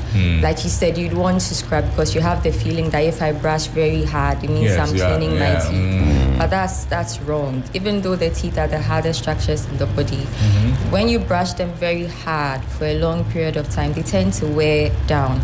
So for those who are listening or who have that experience, you realize that either your gum is moving away from your teeth and your teeth are looking longer, or you have sort of a cavity or some break between your gum and your teeth. Your gum is moving away from you. Yes, because your gum doesn't like the fact that you are traumatizing it, so it tends to move running away from your teeth. Yes.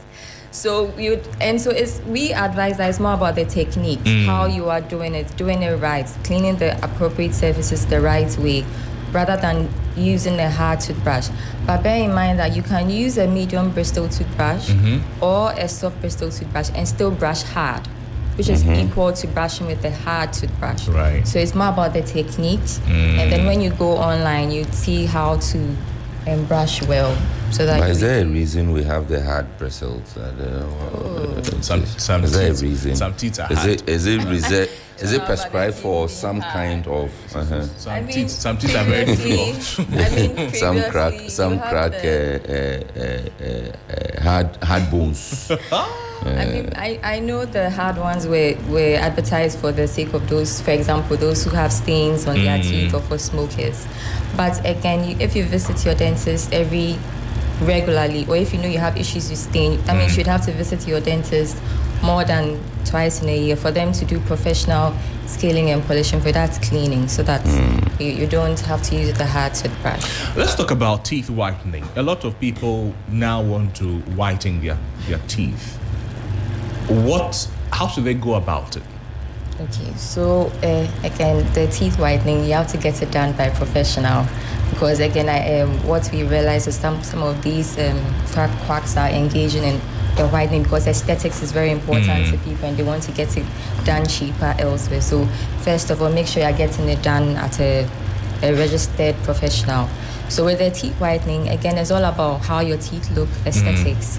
So you just want to improve on the color of your teeth. So when you go to the dentist, they apply some chemical to your teeth to sort of lighten the color. And yes, so it's all about how you feel about it. There are those who use laser whitening, teeth strips, right? Baking soda, charcoal.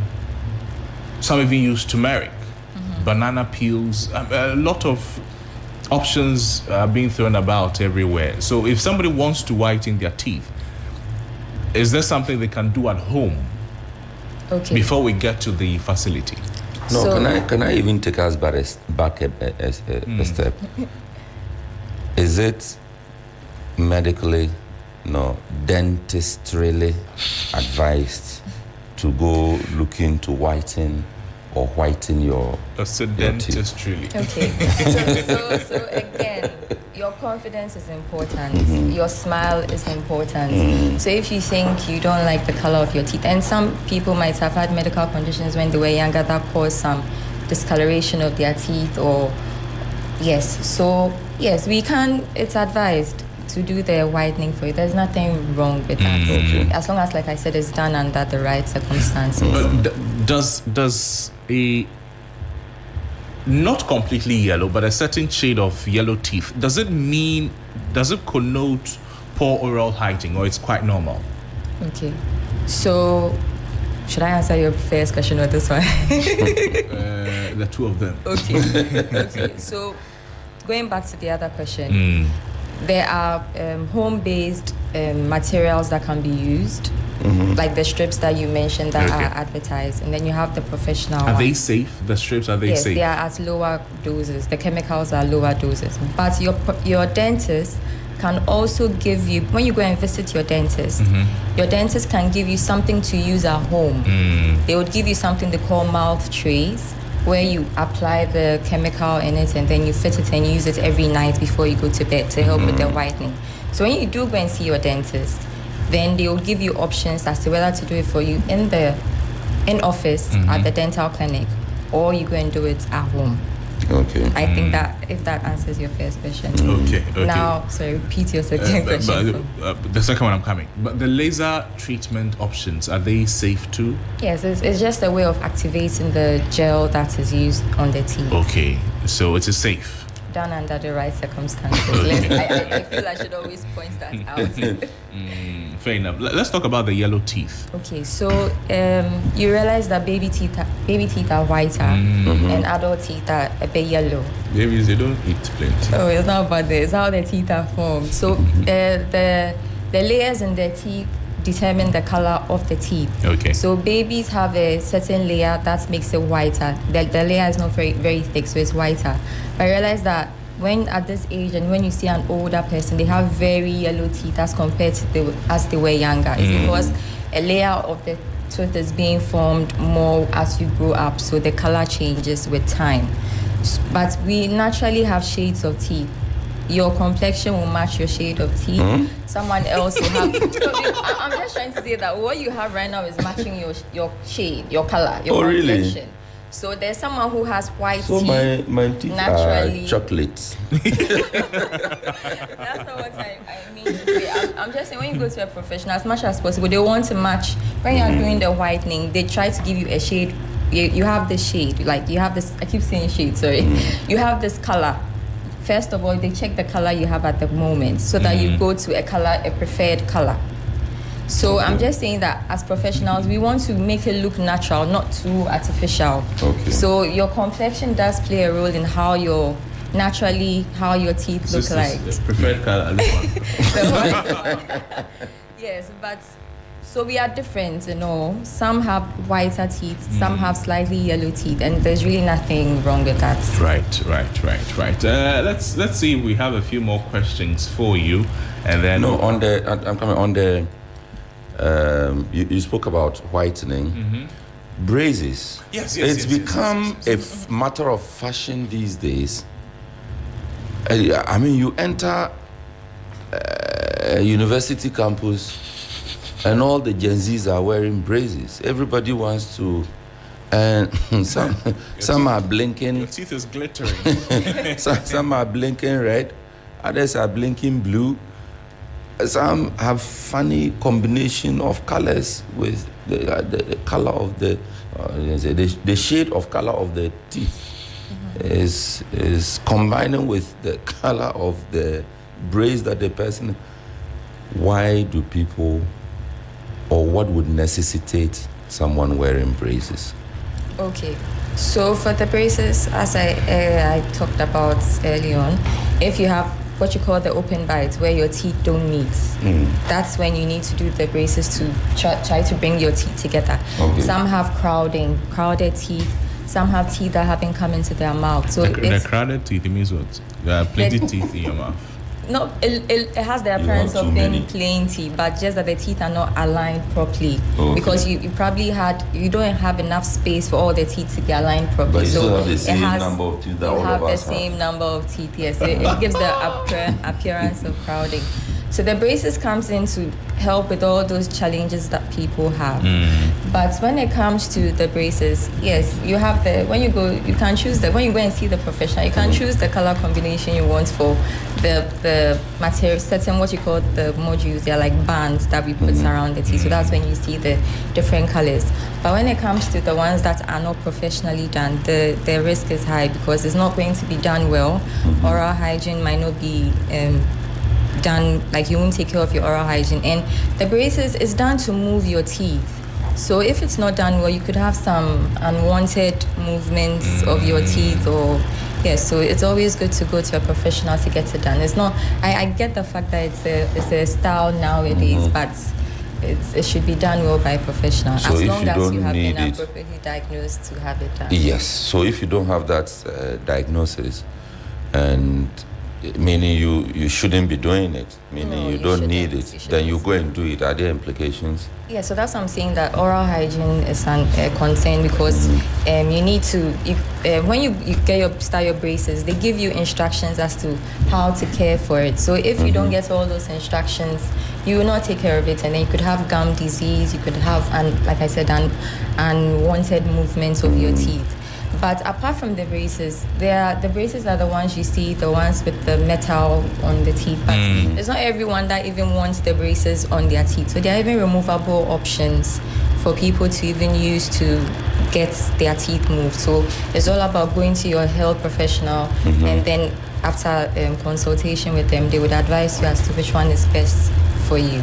I like the way you keep going back to going to your health professional, getting it done at the celebration. We are trying to say no to quackery because it seems to be on the high. Okay. Today is a day of joy, and when we are celebrating, we like to eat and drink a lot. So today too, although it's not the big one, they'll say it's not the big one. We understand. It's the small one. The small, but we'll still chew. Waiting for the big one. we'll still chew a lot of meat and then drink a lot of sweets, eat sweets, and all of that. What should we do today, and what should we do after today?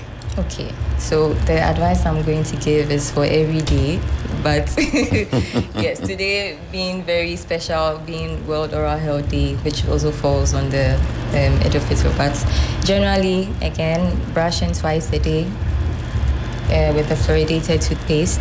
And I don't think a lot of people know about the dental floss, because as we are chewing the meats, and then they need to get stuck in between your teeth, and you want to use a toothpick or something to take it out. So it's very important that we also floss. That will help to clean in between our teeth, because the toothbrush doesn't go everywhere.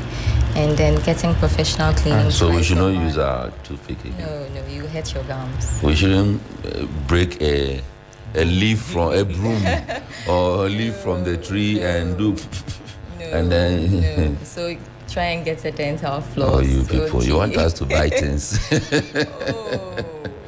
You can't use dental floss, use your tongue. Your tongue will find it. You've not had the experience, your tongue will be playing with it and it will never come out. So yes, brushing twice a day, using the dental floss, and then visiting your dentist every 6 months. Right. Amma, thank you. Thank you. So, Ajwa, thank you so much. Please, before Ajwa goes, can she reiterate that the braces, no, it is not for fashion? Your daughters will not listen. It is not part of your fashion. And then you want to do matching clothes. So you send them to the professional, or let them have the consultation. All their questions will be answered, and then I'm sure from there they will understand. Right, and there's a dentistry unit at the Kolebu Teaching Hospital. All the teaching hospitals, almost all health facilities have dentistry services readily available. Yes. Right. Ajwa, thank you. Thank you so much for joining us. Ajwa Valentina Konedwa Prachum is a senior resident at the Kolebu Teaching Hospital. Her specialty is pediatric dentistry. Kajula kosa mommy, ke mommy ni maleni mana mi sheda. Kajula kosa mommy, ke mommy ni maleni mana mi sheda.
The Electoral Commission has reiterated its commitment to organizing free and fair elections this December. How's your week treating you? I'm here to serve you great music tidbits for your at-work listening pleasure. Rastafari, Rastafari, Rastafari. Our Father, who art in Zion, Kanamawe, Kanamawe, Kanamawe. Oh, turn it up! Come into the mountains, sight and I grandfather. It's time to drive you home in style with great music, the 411 and all your favorite songs, what's happening around town, and so much more. And in the headlines today, the two leading political parties have been addressing the public on allegations of corruption. The Black Stars coach has unveiled his squad for the upcoming games, and there are some interesting names.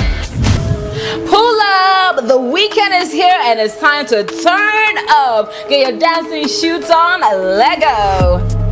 We really do have it all. It's a premium mix of information and entertainment every single day on 3FM 92.7, your urban lifestyle radio.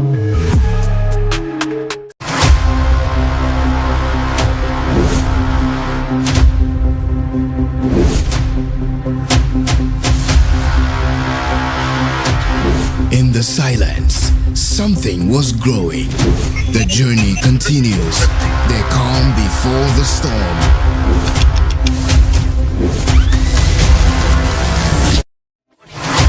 You can't mute a force that was born to speak. You can't bury rhythm. It rewrites itself. Louder. Every signal lost finds its way back to the source. This is not a comeback, it's a recalibration. This is the takeover. This is Trigmatic on 3FM Drive. Driving you home with good vibes, good conversations, and the freshest hits. Hop in, take a ride. Trigmatic on 3FM Drive. 3FM, your urban lifestyle radio. Let's go, let's go. Accra, are you ready? It's time for yet another Gobe Festival on Saturday, March 28th. The Legon City Mall Gobe Festival. Look, plenty food festivals there, but none be like Gobe Fest because Gobe no be just food. It's a movement, a cult following, real lovers from every walk of life, corporate workers, bosses, celebs, campus crew, everybody pulling up for one mission. Proper Gobe, and it's not just one pot. It's the best Gobe vendors from the capital and beyond. 7 back-to-back hit, hot, loaded, and unforgettable. But that's not all. There will be non-stop music, games, mad fun, and one big explosion of joy. So gather your people. Come hungry, come loud. Gobe Festival, Saturday, March 28th, Legon City Mall, 10 a.m. You don't just eat it, you experience it. To book your space as a vendor, please call or WhatsApp 0532-200-927 or 0531-100-927. 3FM Gobe Festival is pure sponsored vibes. by The best Gobe vendors will be there. Non-stop music, performances, games, and the kind of energy you only get when you and your favorite people gather around your favorite meal. From corporate to campus, from celebrators to real Gobe. Lovers, everybody is pulling up in their Afrocentric attire. So gather your squad. Come hungry. Come ready to rep Gobe the way it deserves. Gobe Festival that is happening on Saturday, the 28th of March at the Legon City Mall. Eat, vibe, celebrate. Don't miss it. 3FM 92.7, your urban lifestyle radio.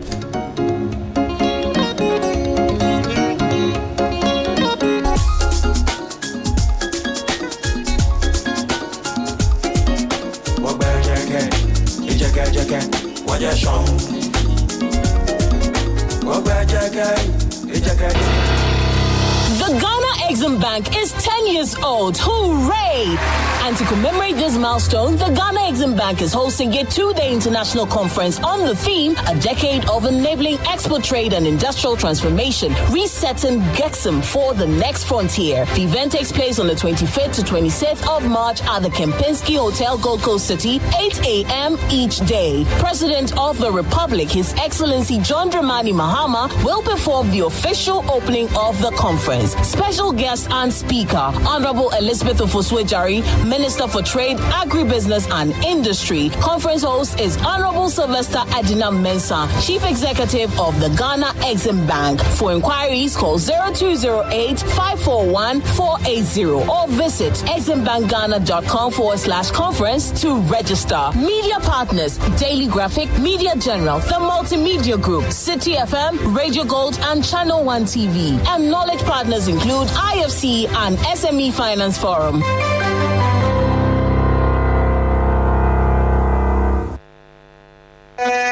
Want fast, fun, and rewarding games right on your phone? Welcome to BaziCash, where playing is easy and winning is exciting. Getting started is simple. Just dial *245# on any network to access the BaziCash menu. Choose from exciting games like Ghana Jollof, Goldmine, or Trotro. Choose your stake from 1 cedi to 1,000 cedis. You receive a confirmation SMS instantly. No cash out. You are paid directly into your Momo account when you win. This game is for 18 years and above. BaziCash, fast, easy, and accessible to everyone. Dial *245# now and start playing today. BaziCash is in partnership with NLA on the Caritas platform. Always remember, every ticket qualifies for a monthly jackpot, and you can win up to 50,000 cedis. Visit our website on www.bazicash.online and on Telegram.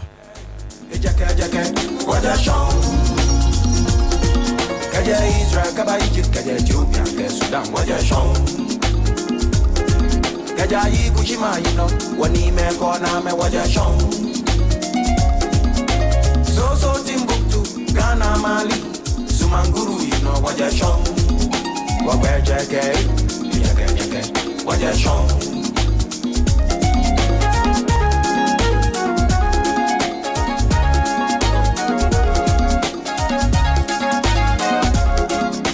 So Timbuktu, Ghana, Mali, Sumanguru, you know what you're shown. Machetaki, you know Sumanguru, you know what we're jacket. What you're shown. What's that to do, you know? I'm not saying, you know. Yes, and twice, you know what you're shown. Get your Israel, Kabaiji, get your Ethiopia, get Sudan, what you're shown. I walk about you more 1 year, I fool Kalacha, I get you more 1 year, I know young friend.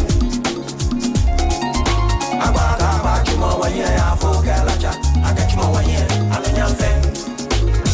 I'm a Caminian Matu. I'm a guy on young watu. I'm a guy on young watu. I'm a guy on young watu. I'm a guy on young watu. I'm a guy on young watu. I'm a guy on young watu. We not a child. Catch my walk, walk out. Can you change any more, Baba? Can you change any more, Baba? Can you change some more, Baba? Can you change any more, Baba? You more, Bobby. Can you change some more, Baba? Can you change some more, Baba? What you do? What you need? Can you change some more, Baba? Can you change some more, Baba? Can you change some more, Baba? Can you change some more, Baba? Can you change some more, Baba? I walk you more 1 year, I forget Kalacha. I get you more 1 year, I know young friend. I walk you more 1 year, I forget Kalacha. I get you more 1 year, I know young friend. Them say me no fit jump. Them say you no fit jump. Them say we no fit jump. Them say me no fit jump. Them say you no fit jump. Them say we no go fit jump. I'm a girl when you want to my boy na cha cha catch my walk banya. Can you change some more, Baba? Na be why you know. Can you change some more, Baba? Adi kete ku you know. Can you change some more, Baba? Umre kwedu. Can you change some more, Baba? Umre kwedu. Can you change some more, Baba? Suminde ura dapa. Can you change some more, Baba? Can you change some more, Baba? Kinya budu you know. Can you change some more, Baba? What you need? Can you change some more, Baba? Can you change some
Accra gets busy on this frequency. 92.7 3 FM.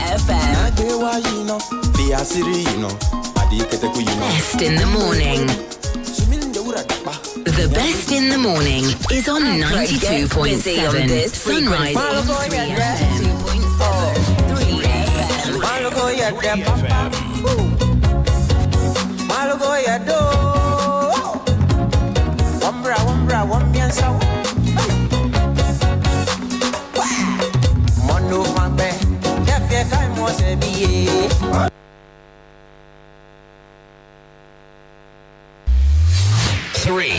3 3 FM. Accra gets busy on this frequency. 92.7 3 FM. 3 FM 92.7. Accra gets busy on this frequency. 92.7 3 FM. 3 Sunrise on 3 FM. The best in the morning. They're the best. Turn it up. 92.7.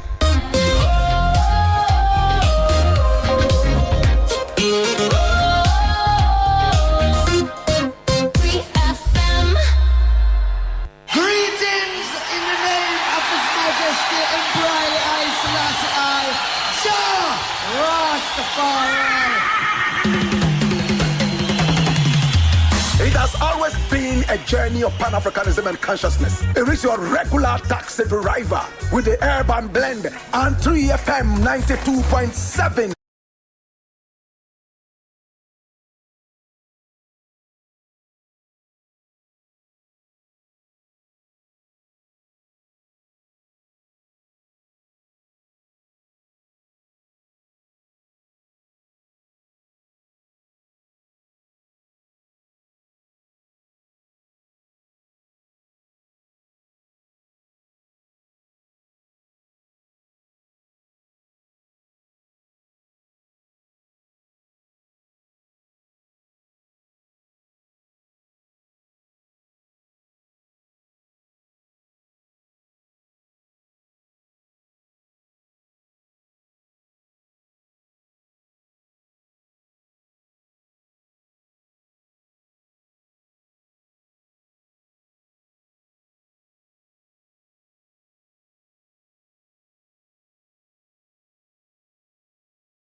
3FM 927. Let's talk about something that sits quietly on our plates, but loudly in our economy. This morning we're talking about tomato. From the jollof we argue about, to the stew that saves us,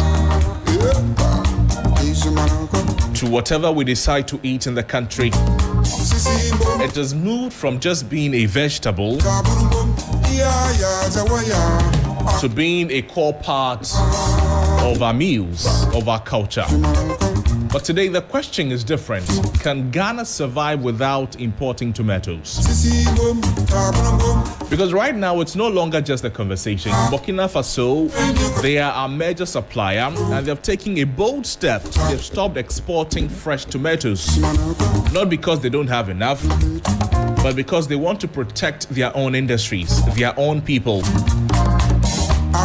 They want to protect their future. They want to build their economies. Not because we've done anything bad against them, but because they are thinking about themselves, which is a very normal thing to do. And just like that, Ghana is feeling it. Imminent shortage. Imminent price increases, markets beginning to shift, traders beginning to worry, because the truth is we depend on them heavily. So if imports stopped today, if imports of tomatoes stopped today completely, would Ghana be able to feed itself? Your answer is as good as mine. But there's an irony to all of this. We have farmers in the country. We have land. We grow tomatoes. But every year we lose tons of them. We don't lose them just in the kitchen, but on the farms. Rotting because of poor storage, weak distribution, limited processing capacity. So is the problem really about production? We have an irrigation challenge as well. Or it's a management problem?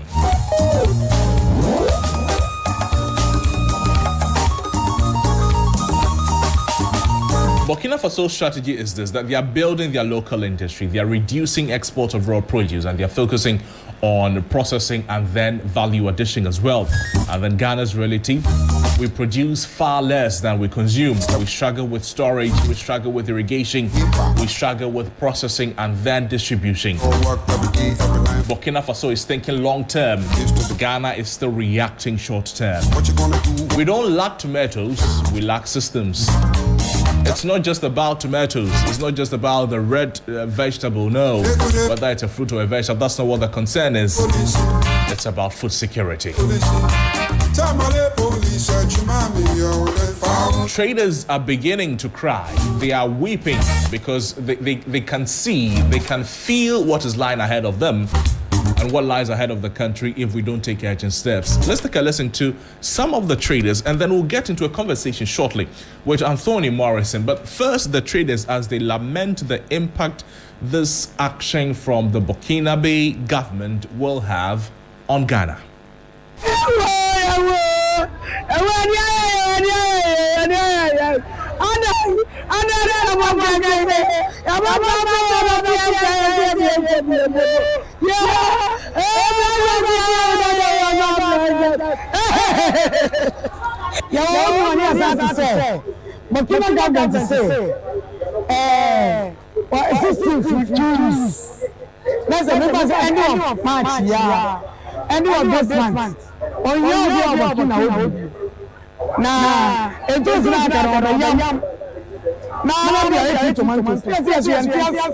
because I don't want to some years. So I come with them, and I'm so good. John Mama, and this is all this all about. What is discussing when we say, and you are going to have everybody has some years ever. And the what say? 2 years from now, I'm working. The first one is Ghana. This is a Asami to Ghana. Say Ghana mpanyinfo. Dia me kutu aba ne say ye kofa wo. Me kulu sem to sinso e ba ka ho kire say. Dodo no ayenya no. Say ebetwa kra. Enti Ghana mpanyinfo mesra mo ni die mo. Mon sori na yenya ntosi ni enye sa enu 2 weeks no. Enye dia Ghana ntosi bi besi ma Ghana amo bi anya die. And only 3 days. You better do Anna, yes,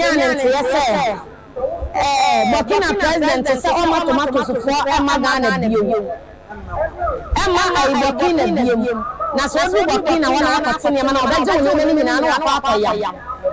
Enti Emma yanyama eni wo so mo wo fie nyina ti eku ba agem ha. Afo de na asam na ya ahomete. Na enye ize kra. Enti asam no yanti asie ya soso yeni kama fo bia yeni se ya de tu ewura mama ejon Dramani Mahama ni mu a wa Ubaba Burkina president na woni na kama ya because see ya wakodim ya start ya bi mfa sa 2 months na nka ya fawie ya wakodim se ebia ti na oda te so se de na ya hima ba ko ne kan ti na oda te so Kwana ya fa enema kakra eno do blase se impromptu ya ka bi sonu o se ma ya sifo mo kwa na fa ne biem e ba fa na o me ya ni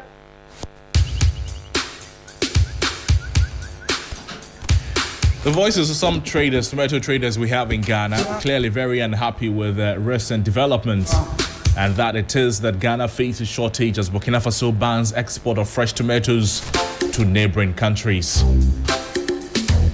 Ghana risks tomato shortages after Burkina Faso suspends fresh tomato exports to neighboring countries to prioritize local processing, raising concerns over supply and then prices.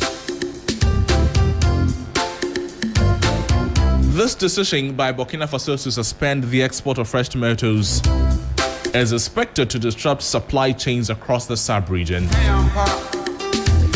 In a joint press release issued on March 16, Burkina Faso's Ministry of Industry, Trade and Crafts and the Ministry of Agriculture, Water and Animal Resources announced an immediate ban on fresh tomato export across its territory.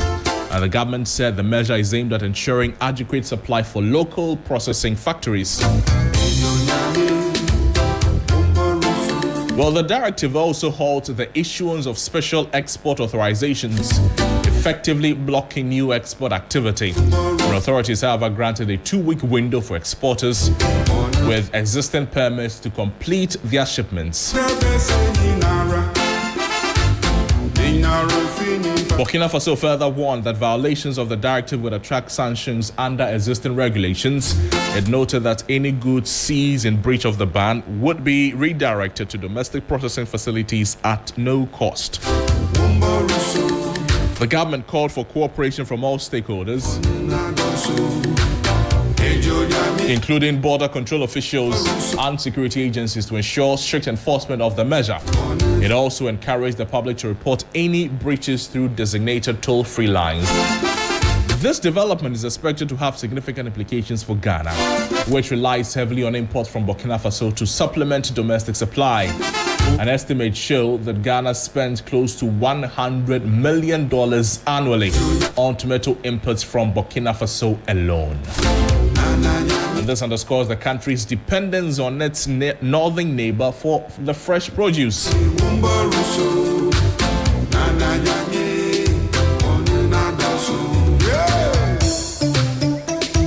And this is what we're talking about this morning. We've been joined on the phone lines by an industry player.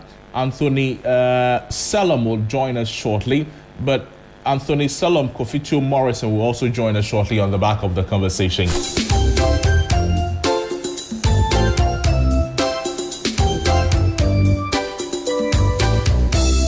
Anthony Morrison is now joining us on the phone line. Mr. Morrison, good morning to you. How are you, sir? Oh, very well, and very good morning to your cherished listeners.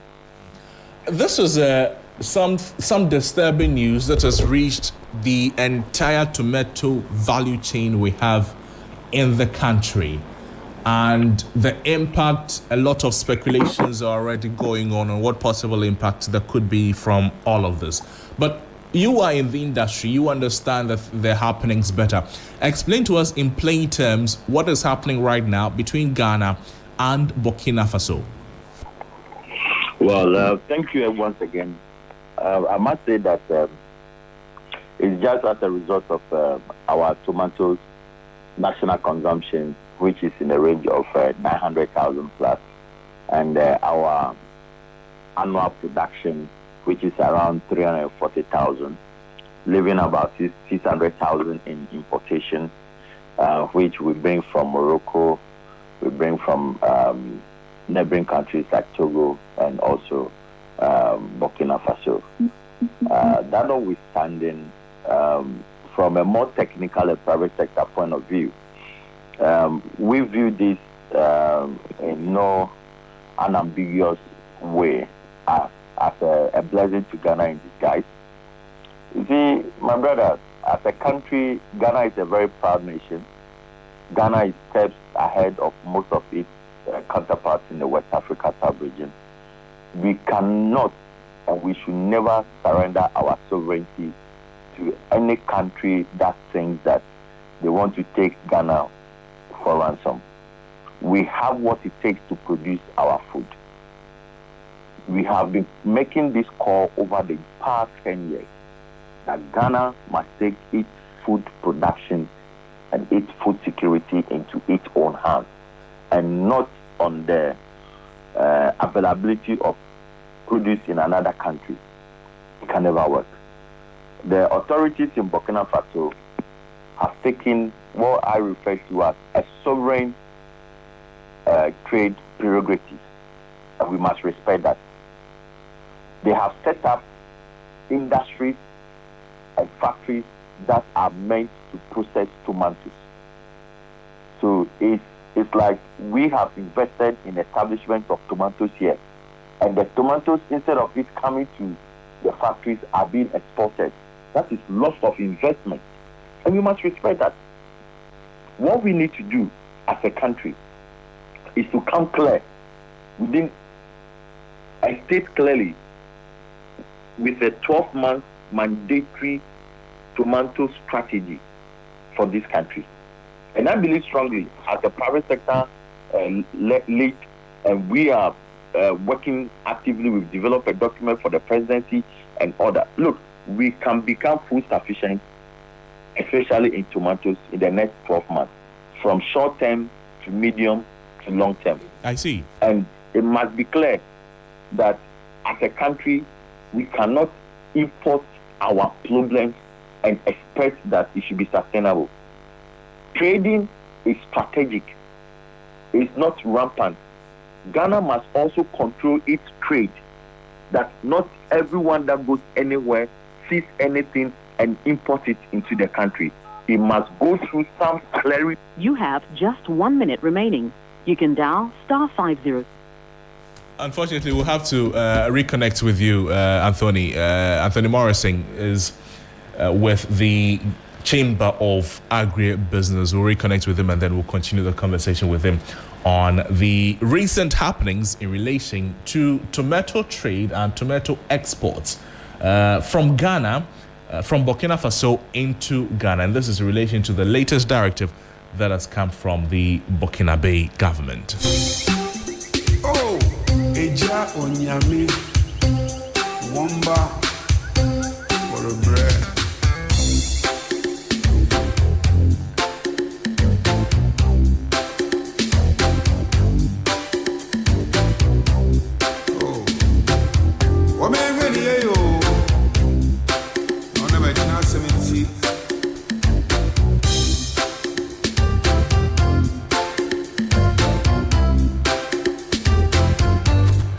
And Anthony Morrison is joining us again. Mr. Morrison, sorry, we lost you at a point and we had to reconnect with you. But you were making a point and rounding up on that. Yes. So what I was saying is that as a country, we need to be very clear on our strategic trading with our partners. What is Ghana's foreign trade policy? That must be a blueprint. within the West Africa sub-region, within ECOWAS, within the AFTA, and also the global competing world. We need to make sure that clearly our international policy or foreign policy on trade, on key areas are clearly known to Ghanaians and all traders. Right. We can't take this country for a ride at the expense of the country's own development. Trading must be strategic, and trading must come in as a stopgap measure, but it can't be a sustainable practice. When we say we have the likes of Maflix, we have the likes of Pharmacist Global, we have several of them who are capable of producing tomatoes to feed this country. Just 2 days ago, the 24-hour economy under the Growth 24 just finished the National Seed Research Summit, where a task force has been selected to work on key seed varieties for this country. And a lot of things are being done. So I don't buy into when people are panicking. Nobody should panic. The agriculture sector in Ghana, or Ghana's agriculture sector, is robust. We are able to produce and feed and fill that gap. I'm telling you, my brother. We can produce and fill the gap that will be created from or as a result of this export ban from Burkina Faso. We can do that? Certainly, absolutely. It's not above our capability. We have the Tono River, the Palugu, the Pia, the Petoe, the Boga. Look, we have what it takes to feed this country. We have the Akuse irrigation facilities. We have the pond dams, Japon. My brother, look, Ghana is not in need of land or irrigable land. So what we need is commitment by the government. If we are able to produce for ourselves and feed ourselves, why did we then go to them in the first place? We spend over $100 million every year importing tomatoes from Burkina Faso alone. It's a political will to ban it. We have been calling for a ban of import of tomatoes so that we are able to instigate local production. Look, let me tell you, I do 120 acres of tomato farm under irrigation, open field.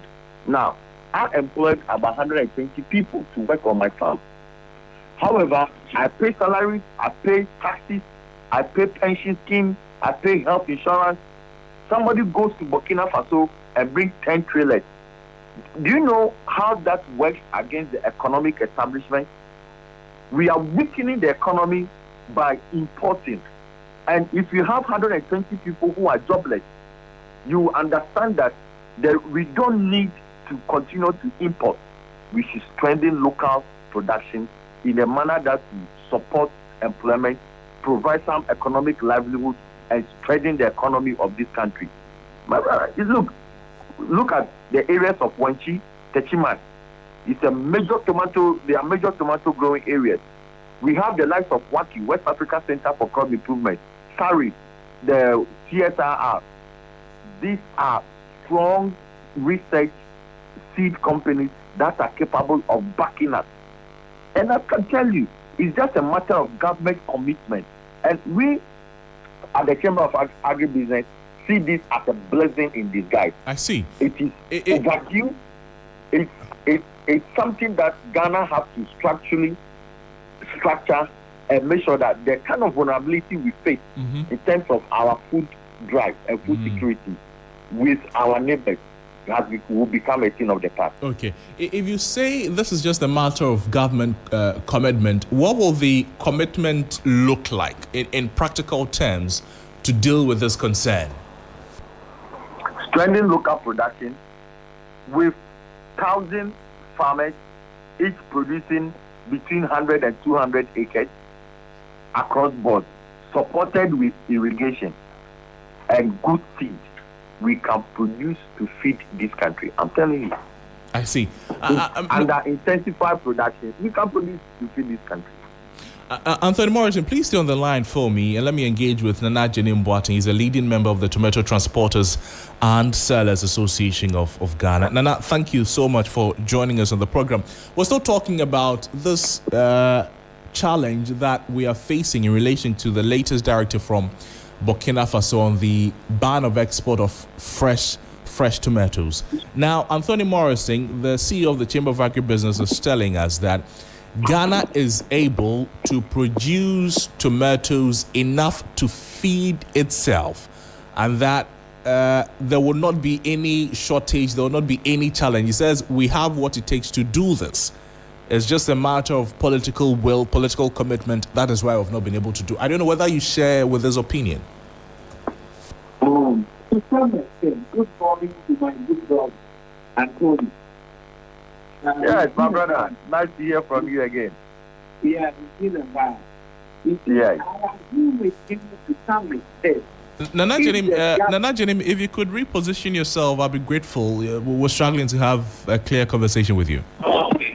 Is it okay? This is better. Thank God. You see, it's about the government determination. I keep on saying always that it's a shame for Ghana to be importing tomato from desert, high savanna area. First of all, tomato farming, we must know the pros and cons, the advantage of how we can plant tomatoes in this country. So at the moment, what we need is irrigation. That's number one. Number two is we need to make good use of our crop research institute, because always I keep on saying that there is a difference between the Ghana tomato and the Burkina Faso tomato. What's the difference then? Yeah, the difference is Burkina Faso tomato, the fiber content is about 85%. And the water content is about 15%. You know, so it's hard to perish.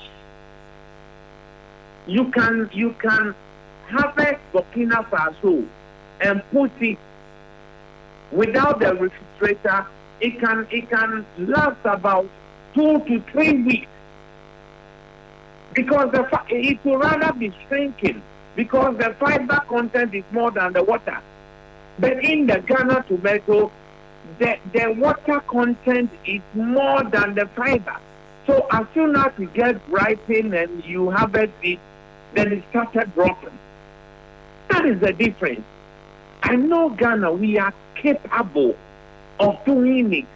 But I always keep on saying it that when it comes to the agri sector of Ghana agriculture, all the concentration is on the cocoa, one seed, and we have a cocoa board. So we need to have a cereal board, we need to have a vegetable board, we need to have other like a cereal, how do you call that, fruit board and the rest. So Ghanaian, we have a qualified farmers, but the only problem is they will depend on the nature of the weather. Tomato need water. Without irrigation, without dam, it will be very difficult in dry season. So we need serious dams, not boreholes. At least we have 16 regions. From the commencement, the government should come in, give each region at least one strong dam. Let's take a few steps back and still talk about the differences in the products, like you're mentioning, that but the tomato from Burkina Faso is different from tomato from Ghana. So based on the difference, what impact is the difference having on the value chain in Ghana? Granted that tomato from Ghana has lot of water, higher water content than fiber.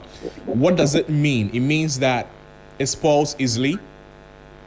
Let me try. You see, imagine the farm is at like Akumada, and the farmer has the tomato trader has gone to the farm to purchase the tomatoes. when he is traveling from Akomada to Kumasi to continues to Agbobrosi Market or being Kanesi Market or Brewery, when the vehicle couldn't reach the market early, it will perish. It's easy to perish. Okay. Ghanaian tomatoes are very perishable products. Great. I understand that. So it means that this problem will be solved with processing or storage, not only irrigation. Absolutely. So we need more processing. At least if we are able to have 3 or 2 processing plants in the country, when the trader purchase and the local household people and the restaurant couldn't buy and is perishing, he or she can send it to the processing plant. But at the moment, when they purchase from the farm gate to the market and it started rotting, then a car here, the trader will be in debt. Some to go to this trading with bank loans. So they always need a seed that it will be very profiteering to them. Okay. So I pray, His Excellency John Dramani Mahama, my good brother, I know he is a farmer. I have accompanied him to his farm at the Busunu area there before. So he should intervene. We should take it as a national crisis. Okay. Because national crisis, we should take it as something like a war.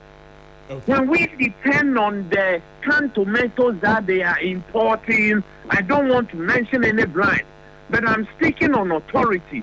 Those tomatoes are not natural tomatoes. They are flour and some colored. Okay. That the restaurants are using. It's not natural tomato. Let's get back to the core of the conversation. So for the transporters and sellers like yourself, after this directive from Burkina Faso, what options do you have?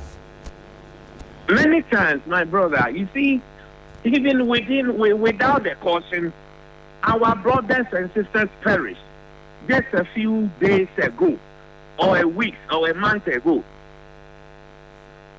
So we will not go there again. They have given 2 weeks, that is 14 days ultimatum. We will not go there because Burkina Faso itself is not a safe country at the moment. It's a war-torn area. If you don't it's go a terrorist zone. if you don't go there, Nana, where will you go?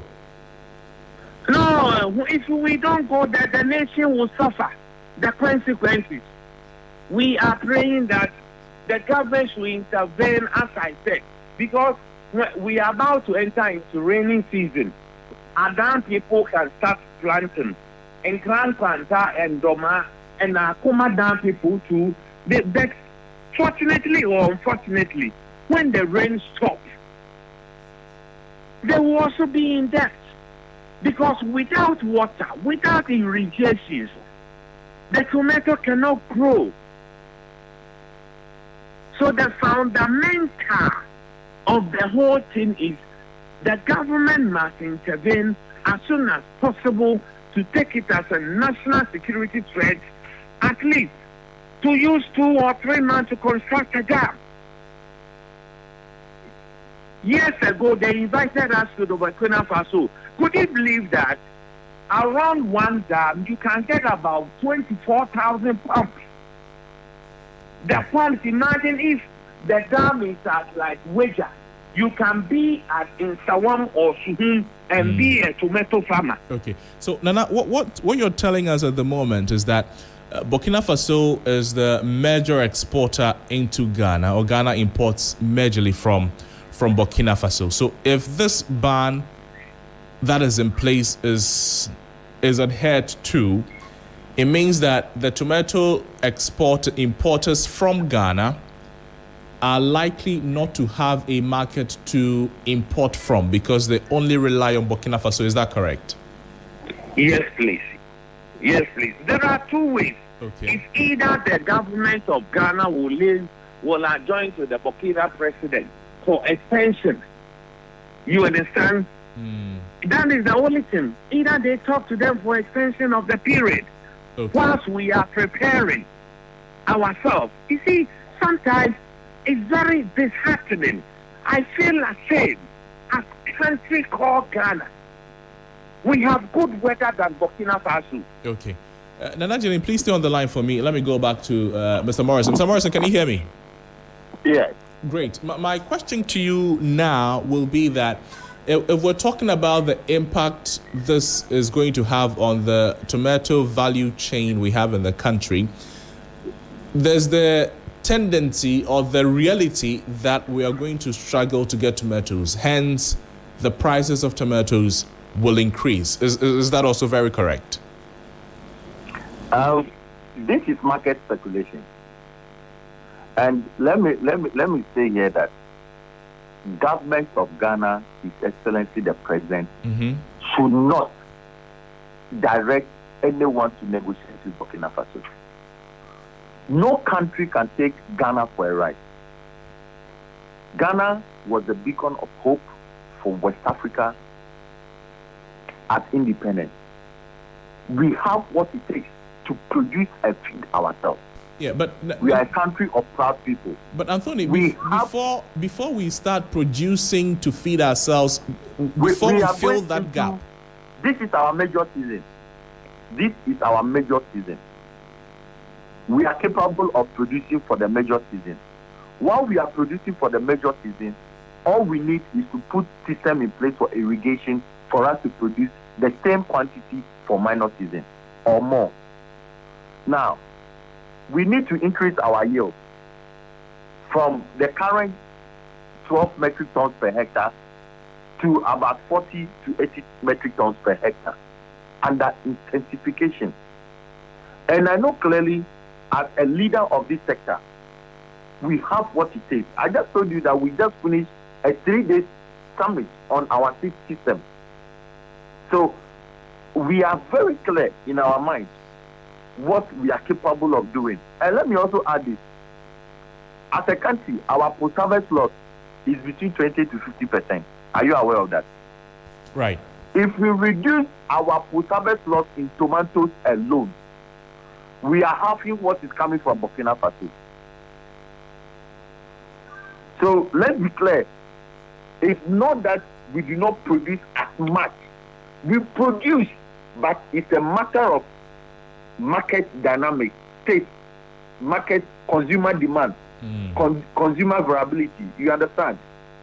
We are capable of producing for this country, and I can tell you for a fact, our seed system has not failed.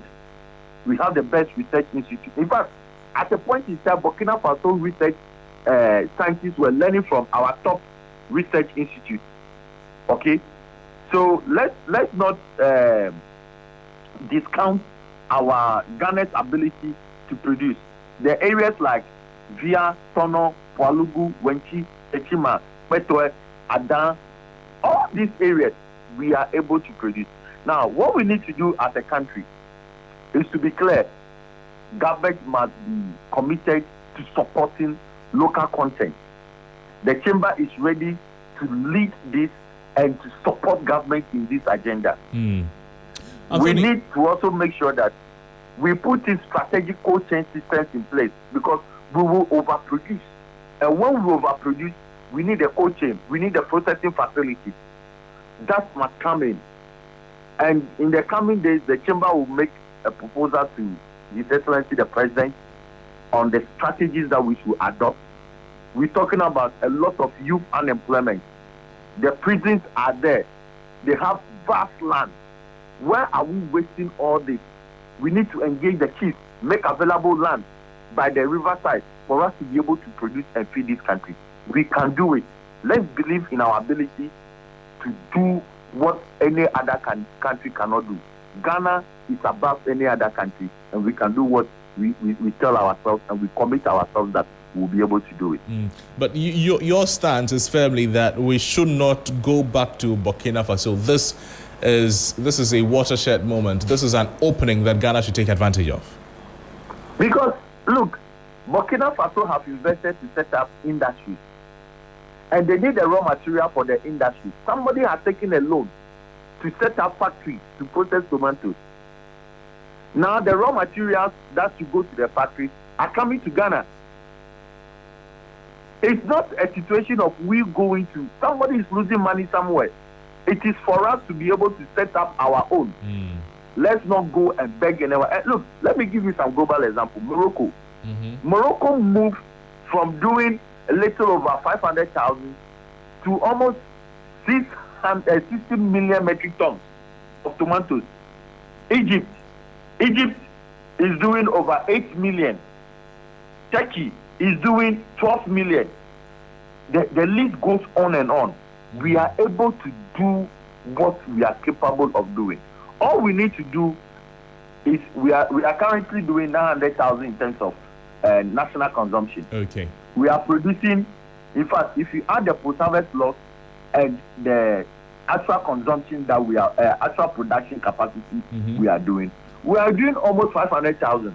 Okay. And we are capable of filling the gap of the remaining 400,000. Anthony, thank you. Thank you so much for your time with us. Anthony Morrison is the CEO of the Chamber of Agribusiness. I still have Nana Jenim Boateng on the line. Nana, if you can still hear me, let's talk briefly about this. That in the meantime, there's a call for government to do more, ensure that we begin producing our own tomatoes, processing, irrigation, storage, and all of that. But in the meantime, for the transporters and the sellers, what are you going to do? Many times, my good brother, you see, we call something situational demand. I am not disputing what my brother Morrison is saying. It's a good intention, but situational demand, he did mention Morocco and the rest. They have dams that they have prepared, and they have good seedlings. You understand? Are we ready for that? We as a nation are not ready for that. We have the good intention, but at the moment, what are we doing for this situation?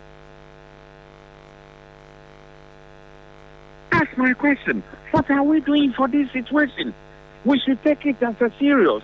Let's invite the contractors to at least, when we have good lands. I am not disputing that.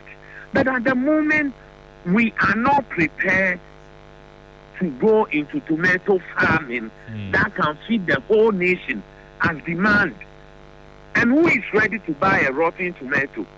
Imagine the vehicle has traveled to Upper East to get the local tomato. It will take close to 36 hours before getting to Abobrosi market. Before it reaches there, it will start rotting. Who is ready to purchase the rotten tomato? And we don't have any industry that can assure the farmers that when you go to the market and they did not buy, bring it to us. We will buy it. So we must be ready for the consequential events as well. We shouldn't talk about our intentions alone. As for the intentions, if the government come in as I propose, we need a vegetable board or a fruit board, so that the concentration will be on it. When it comes that way, even it will be more affordable. Imagine we have a huge dam around the Volta at that area. We have one in Ashanti, we have some in the western region, central and other regions. Once we are producing tomato, it will be so affordable. Right. And more to it, we can can a natural tomato that will be disease-free for us. Right. Than what we are seeing now. So I'm not disputing his intention, but I'm talking about the situational demand. Nana, thank you. Thank you so much for your time with us on the program. Nana Jenim Boateng. I appreciate. God bless you for the good job you're doing for the nation. God bless you too, Nana Jenim Boateng. He's a leading member of the Tomato and Transporter Sellers Association of Ghana, speaking with us there.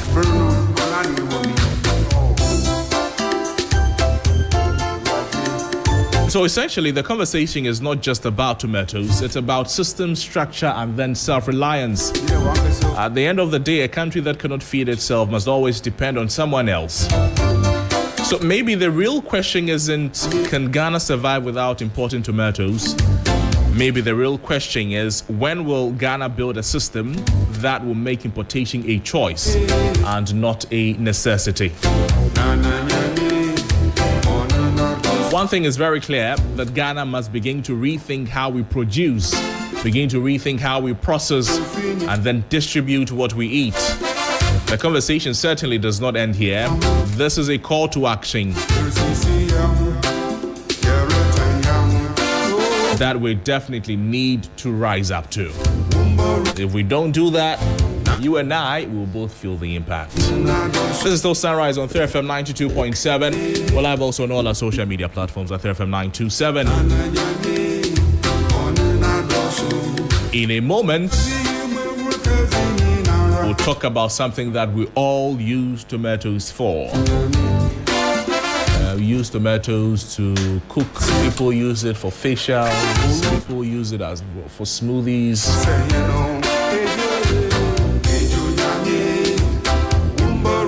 And this is what we're talking about right now. When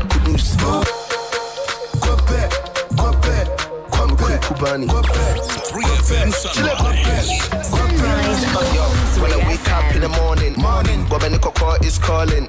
And what am I waiting for? Ever should have been the place to the local jogging. Because join the queue, what pay 10 cities in the egg too. Pia water then China, my 10 cool. Chalamia go by the Muhammad Kudus. Monday, Oya Gobemu Mohammed Kudus. Sixtus, we are Gobemu Deng. Sixtus. Majida Shimeru. Oh, it's good. It is well. We are talking about Gobe. Sixtus. It is the happening 28th on Saturday. Very simple. 28th. Not tomorrow, Saturday. No. The next one. The next. Yes. The coming Saturday. We are all gathering. 28th. At the Legon City Mall. That is where we are doing the setup. That is where we are sharing the gobe. That is where we are chopping the gobe. That is where we are doing all the combination. I know that Asoriba will always do gobe. Add plain rice to it. And that never they make sense, give me. People with trust issues, they do all sorts of weird combinations. How do you buy gobe? And you are adding... I'm listening. You are adding this one to it. You are adding plain rice to it. How do you do that? You don't know. They say that the rice they sell with the gobeno, that rice alone is bomb. It's yak. But when you add it to the gobe, the grace of God falls on it. Hallelujah. The taste will change. And then you add pepper. Yes. You add pepper. You add pepper sauce. You add plantain. You add extra gari. Then you add slices of boiled yam. Then what again? Boiled yam too. Yes. You have not seen that one. Okay, so probably there is no gari. No, there's gari. There's gari. Oh. To the back door. There's gari. So the combinations are weird, you see, and it's becoming. Add banana to it. But what? Banana. Banana what? Banana. I mean, people use it to replace their plantain. Banana. Yes. But sweet, you right sweet now. Banana.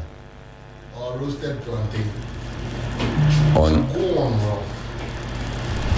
Anyway, luckily for us, Legon City Mall is a very spacious place. We can all go into that space without anyone feeling threatened. No. It's not enclosed. When you do your combination, I'll be at one corner of the space and leave you at the other corner of the space. You remember it was last year that somebody said he does Gobe and Cerelac? Yes, Gobe and Cerelac. People are doing things. So. Yes. So it is all happening on Saturday. All Gobe vendors in the country from 7 a.m.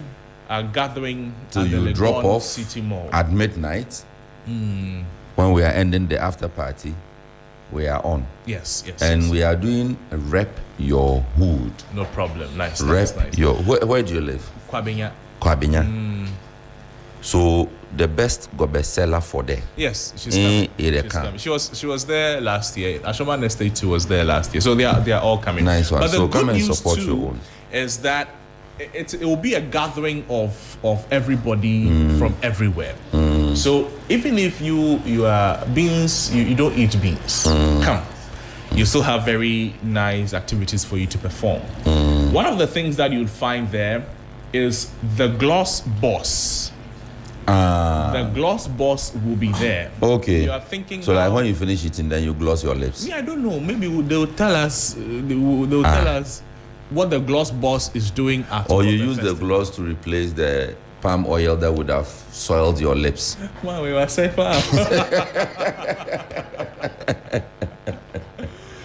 Oh, but I mean, it's glossy. a good time to welcome Eugenia. Eugenia, good to see you. You see how she's looking like gloss. In fact, she's all glossed up. Glossing, yeah. Good to see you. How are you, Eugenia? I'm good. I'm well, thank you. We're fine, thank you. You're part of the Gobe Festival. You're a vendor there. Yes. But you are not coming to bring us food. You're not bringing us Gobe. No. What are you giving to us there? I'm giving you a lip gloss. Yes. Handmade lip glosses by myself. Handmade lip glosses. Yes. I see. At the Gobe Festival. How is lip gloss related to Gobe? I want to understand. What's the motivation? Oh, okay. So, as a lip gloss vendor like me, I realized that anytime people eat their food, or at a point they have cracked lips, dry lips, chapped lips, you need something to moisturize your lips. So that's say after me, moisturize. When you moisturize your stomach, you have to moisturize it. Exactly. So that is where the gloss boss comes in. Okay. To fit the national treasure out of it. Yes. And we are still in Hamatan, right? Well, yeah, the weather is still not very friendly. And it's not going to rain on Saturday. No, it will not. It cannot rain. Yes, so it cannot rain. For moisturize. Yes. The gloss boss. I like that word, moisturize. So is it before or after that you eat the gobe? You can do it before, you can do it after. You see, when you're coming, maybe you have something on your lips, but when you want to eat, you clean it to eat, or the food will clean it. So when you finish eating, you have to reapply. The one you bring is not the correct one. So when you come and you finish eating, then go and look for the correct one. We will give you one. Yes. You just put your hand in your pocket, then we'll give you one. It's there, the gloss balls. That one is handmade. Handmade. That means with your own hand. What did you use? Okay, so I use. It's trade secret. No, just some of the. So I use coconut oil and other natural ingredients that will moisturize and nourish your lips. She has said the word again. Coconut oil, moisturize. Okay. So we'll find you there when we come. Yes. We'll find you on Saturday, the 28th of March. But I hope if I gloss with Gloss Boss, I can still eat gobe. Oh yes, you can. Yes, they are naturally ingredients that I use. So they are safe, unique. It's okay for everyone to use. Okay. Yes, yeah. Okay. Sixtus. Okay. Sixtus just sent me a message. He says I should not mention his name. He says that is what she has on her lips also a product from the Gloss Boss? Yes, please. Yes, please. Here they are. Here they are. Oh, I see. Yeah. One is red. No, this is pink. Yeah. This is okay, black. so you can use this. Me, I can use this one. That is. So this is the coconut oil. All has coconut oil. But this is colorless. Coconut is an ingredient. Okay. And this one is charcoal. Well, this is black. It's actually black, but it turns pink, and it's a lip stain. Lip stain. It becomes black, pink. But it is it black, turns pink on your lips. Okay. Yes. And so the pink turns what? Oh, no, it's just like the one on my lips. Okay. So I have blended. Actually, I blended this and then the brown one. So you have various colors. Yes. Yes. See the shades, oh. I have different types of. I have different. Oh, I shades. see. So there's white, there's pink, there's red, there's black, there's brown, and there's The pink. light pink. The pink ones are 3 different Shades. You have different shades. The colors are varied. You can come, you would find any color you want. And they smell so nice. They smell very, very nice and very sweet. I mean, what is a lip gloss if it's not smelling good? Sixtus, it's not perfume. The way the man No, but she said I can use this Oh, one. you can use that one. Yeah, it smells good. It smells nice. Actually, is there orange inside? Yeah, this is actually orange flavor. Oh wow, that smells like. So these are some of the samples that when people come to the Legon City Mall on Saturday, these are some like of the things that they'll find. These are. So And it's not. There is more. We have the lip scrubs. We have the lip masks. Lip what? Scrub. What is that one? You use it to scrub your To lip. scrub your lip. You scrub your lips. Yeah, the dead cells. from But the when you lip. are bathing, you. Yeah, that is different. Buff your mouth. Yeah, actually, the scrub actually is a lip penetrating scrub. You see, when you bath, you do this. Well, you come from far. No, actually, yes. Ullo is very far from Accra. The lip scrub is formulated. It has shea butter and coconut oils and other. Get closer to the microphone. It has shea butter, coconut oils, and other edible stuff that will help nourish the lips as well. So it's actually a process. Oh, okay. How many days does it take to hand blend one? Hand make one? One lip gloss. Yes. Oh, actually, it takes me a day to do all this. Okay. Yes. Then you add the whole color. day. So if I'm to do all of this in bulk, actually takes me like the whole day. So Okay. I can start as early as 5 a.m. and then probably finish around 6 in the evening. Oh. But where can we find you if you beyond Saturday, beyond the 28th of March? Where else can we find the Gloss Boss? Okay, so I'm located at Dansoman, the Ali Mahama Street, right opposite the St. Anthony School. Okay. Yeah, and then you can also call me or WhatsApp me on 0249 Slow. 345. Slow. You know, be pastor before. Zelo. Let's go. 0249 0249 345 345 117.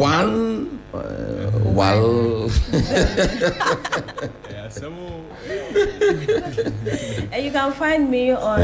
You can also find me on Snap. You can find me on TikTok and on Instagram. All as the Gloss Boss. The Gloss Boss. And gloss is GLOSS. Yes. Yeah, the Gloss Boss. Okay, so Yes. THEGLOSS and then BOSS all over social media. Nice one. I like the colors that I see. So do you do lipsticks too? Actually, these are glosses, pigmented glosses. I'm not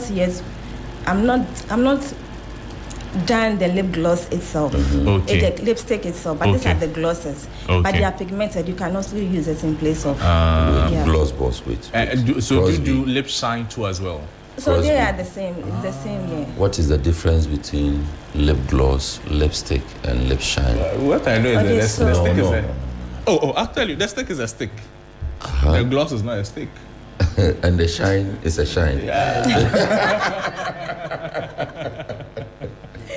It's very simple. I mean. Okay. So this must be very expensive. No, they are not. Actually, they are not expensive. Because we are coming to Gobe Festival, we want everybody and anyone to be able to afford it. We've actually reduced it to 40 Ghana cedis. Oh, only? Only. For one? Only, Per, yes, for 40 per cedis. bottle. Per bottle, 40 cedis, yes. The bottles too are very nice. So when you finish the gloss, you even use the bottle for something. Oh, you can. You can use it for something. Even the cushion inside, the cotton inside, you can use it to clean. Also, then the cushion inside. Mr. Ullo. Mr. Ullo says the cushion inside. So we'll see you on Saturday. But you'll be eating some of the gobe, right? Oh yes, I will. I really love gobe. What's your best, your most preferred combination of gobe? Hey, Uncle, social being.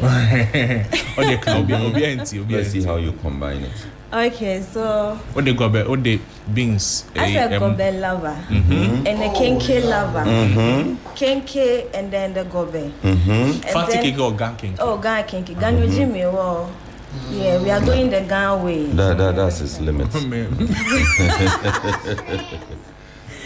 Okay, so the gobe, I prefer the one the oil they do it like shutono. The under.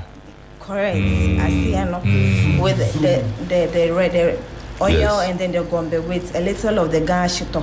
And then the kinky. Do you want them to mix it with it, or they should put it on it? No, just put it. I'll mix it with the kinky myself. Nice one. The way they do the hand serve, that like she's a specialist in the area. You understand? But do you add Gary to it too? Oh no. I don't take Gary. So you don't add cocoa too? Oh no. A little plantain, a little pear, a little. So yours is not proper gobe. Hers is just bit. The go is not there. The go is not okay, there. so that one is garnishing. For me to fill my tummy, I just go with the kinky and then. But for me to add extras, then I'll prefer the cocoa. Okay. And then the a little of shrimps. Yep. Okay. So when you finish and you gloss up and you want to eat again, do you clean it before you eat? You can eat straight away. Or you can clean it whichever way. They are all edible. Whatever I use are edible. Yeah, edible stuff. Yeah. Nice one. So do you use one at a time or you use two? Oh, you can. So you can use the red and the black. Okay, put so them I together. have this combo on my lips. Which one? The pink Yeah. So and you the see black. the brown there. That and is then one. And then the pink is It's inside. Yes. Okay. And then you can also go ahead and top up with the clear gloss if you want. Hey. So the brown and any of the shades here is a lip combo. Okay. Yeah. Or any other way. Yeah. So Eugenia, stay with us, okay? And let's talk to Samantha. Samantha is with the Caps Lounge, and you. Sorry. You deal in gobe. Yes. You sell gobe. How are you doing? It's good to see you. How you're prepared for Saturday, 28th March? What should we expect from you? Oh, everything. Good. Samantha, is your gobe active? Yes, please. Your gobe is very active. Yes, please. It's active. Very well. So talk about Saturday. What should we expect from you? Oh, should expect nothing but the best. We are bringing on board new varieties. New varieties of gobe. Yes. I see. Jesus Lord. Tell us about it. So we are coming with the bambara beans, the normal beans, and then bean stew. I will start from your side. So you have bambara beans, the normal beans, and then bean stew. Yes. Okay. And I'm sure. Which one is normal beans? Is one of them abnormal? The normal beans is the one they sell regularly, with the oil and things. The bean stew is like proper stew. And the bambara beans, the bigger ones, right? Yes, please. Nice. And the gari, you have fine gari, you have rough gari too. You have red oil and white oil. You have green pepper and red pepper. Oh, but you don't have shea butter? No. Would you have eaten your gobe with shea butter? Yes. Oh, I see. The bambara beans would go with shea butter. Processed shea butter or raw shea butter? Which one is processed shea butter? So the shea butter, there's one that people, it goes to a process. Shea butter is processed. Oh, it's okay. We know you. But it's good to see you, Cabs Lounge. Where is Cabs Lounge located? We are at Adringano. Okay, please speak up for me. Adringano. Okay. Yes. How can we find you? Oh, we are just opposite Brotherhood Pub. Yes. So I want to take the road down, then turn left, then turn right. Let's direct us. It's just opposite the Brotherhood Pub. So you can just find us at Ajengano. Yeah, you can also call us on 0244 147230. Okay, 0244 147230. But how do you personally like your gobe? When you're eating gobe, how do you like yours? I like my gobe with plenty of oil, enough pepper, cocoa. You like hard or soft cocoa? The cocoa, do you like it hard or soft? I like the soft. You like the soft? Yeah. If you see the way she's speaking, so you know she likes soft. It's cocoa we are talking about. Yeah. Not the beans. It's the cocoa. You like the soft plantain, a lot of oil, and beans with pepper. Yes. Do you add any other thing to it? Yeah, we have the eggs, sausage. We have fried tilapia as well. So we have fried. No. You personally. You add. She has said her own. She's talking about what is available for other people. Maybe the people from the Republic of Ullo, some of them will come. They want beans, sausage, egg, fish. No, we don't eat sausage. So we will take bambara beans. No chicken. We'll take bambara beans. We will add curry. We would add egg. We would add pear. We would add well, you don't have shea butter, so we'll sprinkle the palm oil around it. What are the things we mentioned? You know that people eat gobe with granite soup. What? Granite soup. Kunzo, is it time for us? Obi the gobe this year like granite soup na TV. No, at this year like no the good beans ne cocoa no so ne gari no so now mix no edit. Gloss balls, let me pack for you at this point. I'm seeing here too that people eat gobe with sardine. Oh, that one should be normal. You have tried that one before? That one, no, but it almost makes sense. Gobe with cheese. No, then that is not gobe. See, we must respect the traditional. We are diluting the culture. What is this? Gobe with cheese, eh? But gobe with bread is normal, right? Sorry, ba. Yeah, sugar bread or tea bread. Yeah, sorry, ba. And honestly, the first time I saw that was at the mechanic shop. Okay. Just around here. I was changing my tires. Then I saw the guy he actually went for tea bread, sliced it open, and was forcing the beans and things inside. Gobe sandwich. So I'm watching him, and he had tea on the side. Tea. So he was going to eat that with the tea.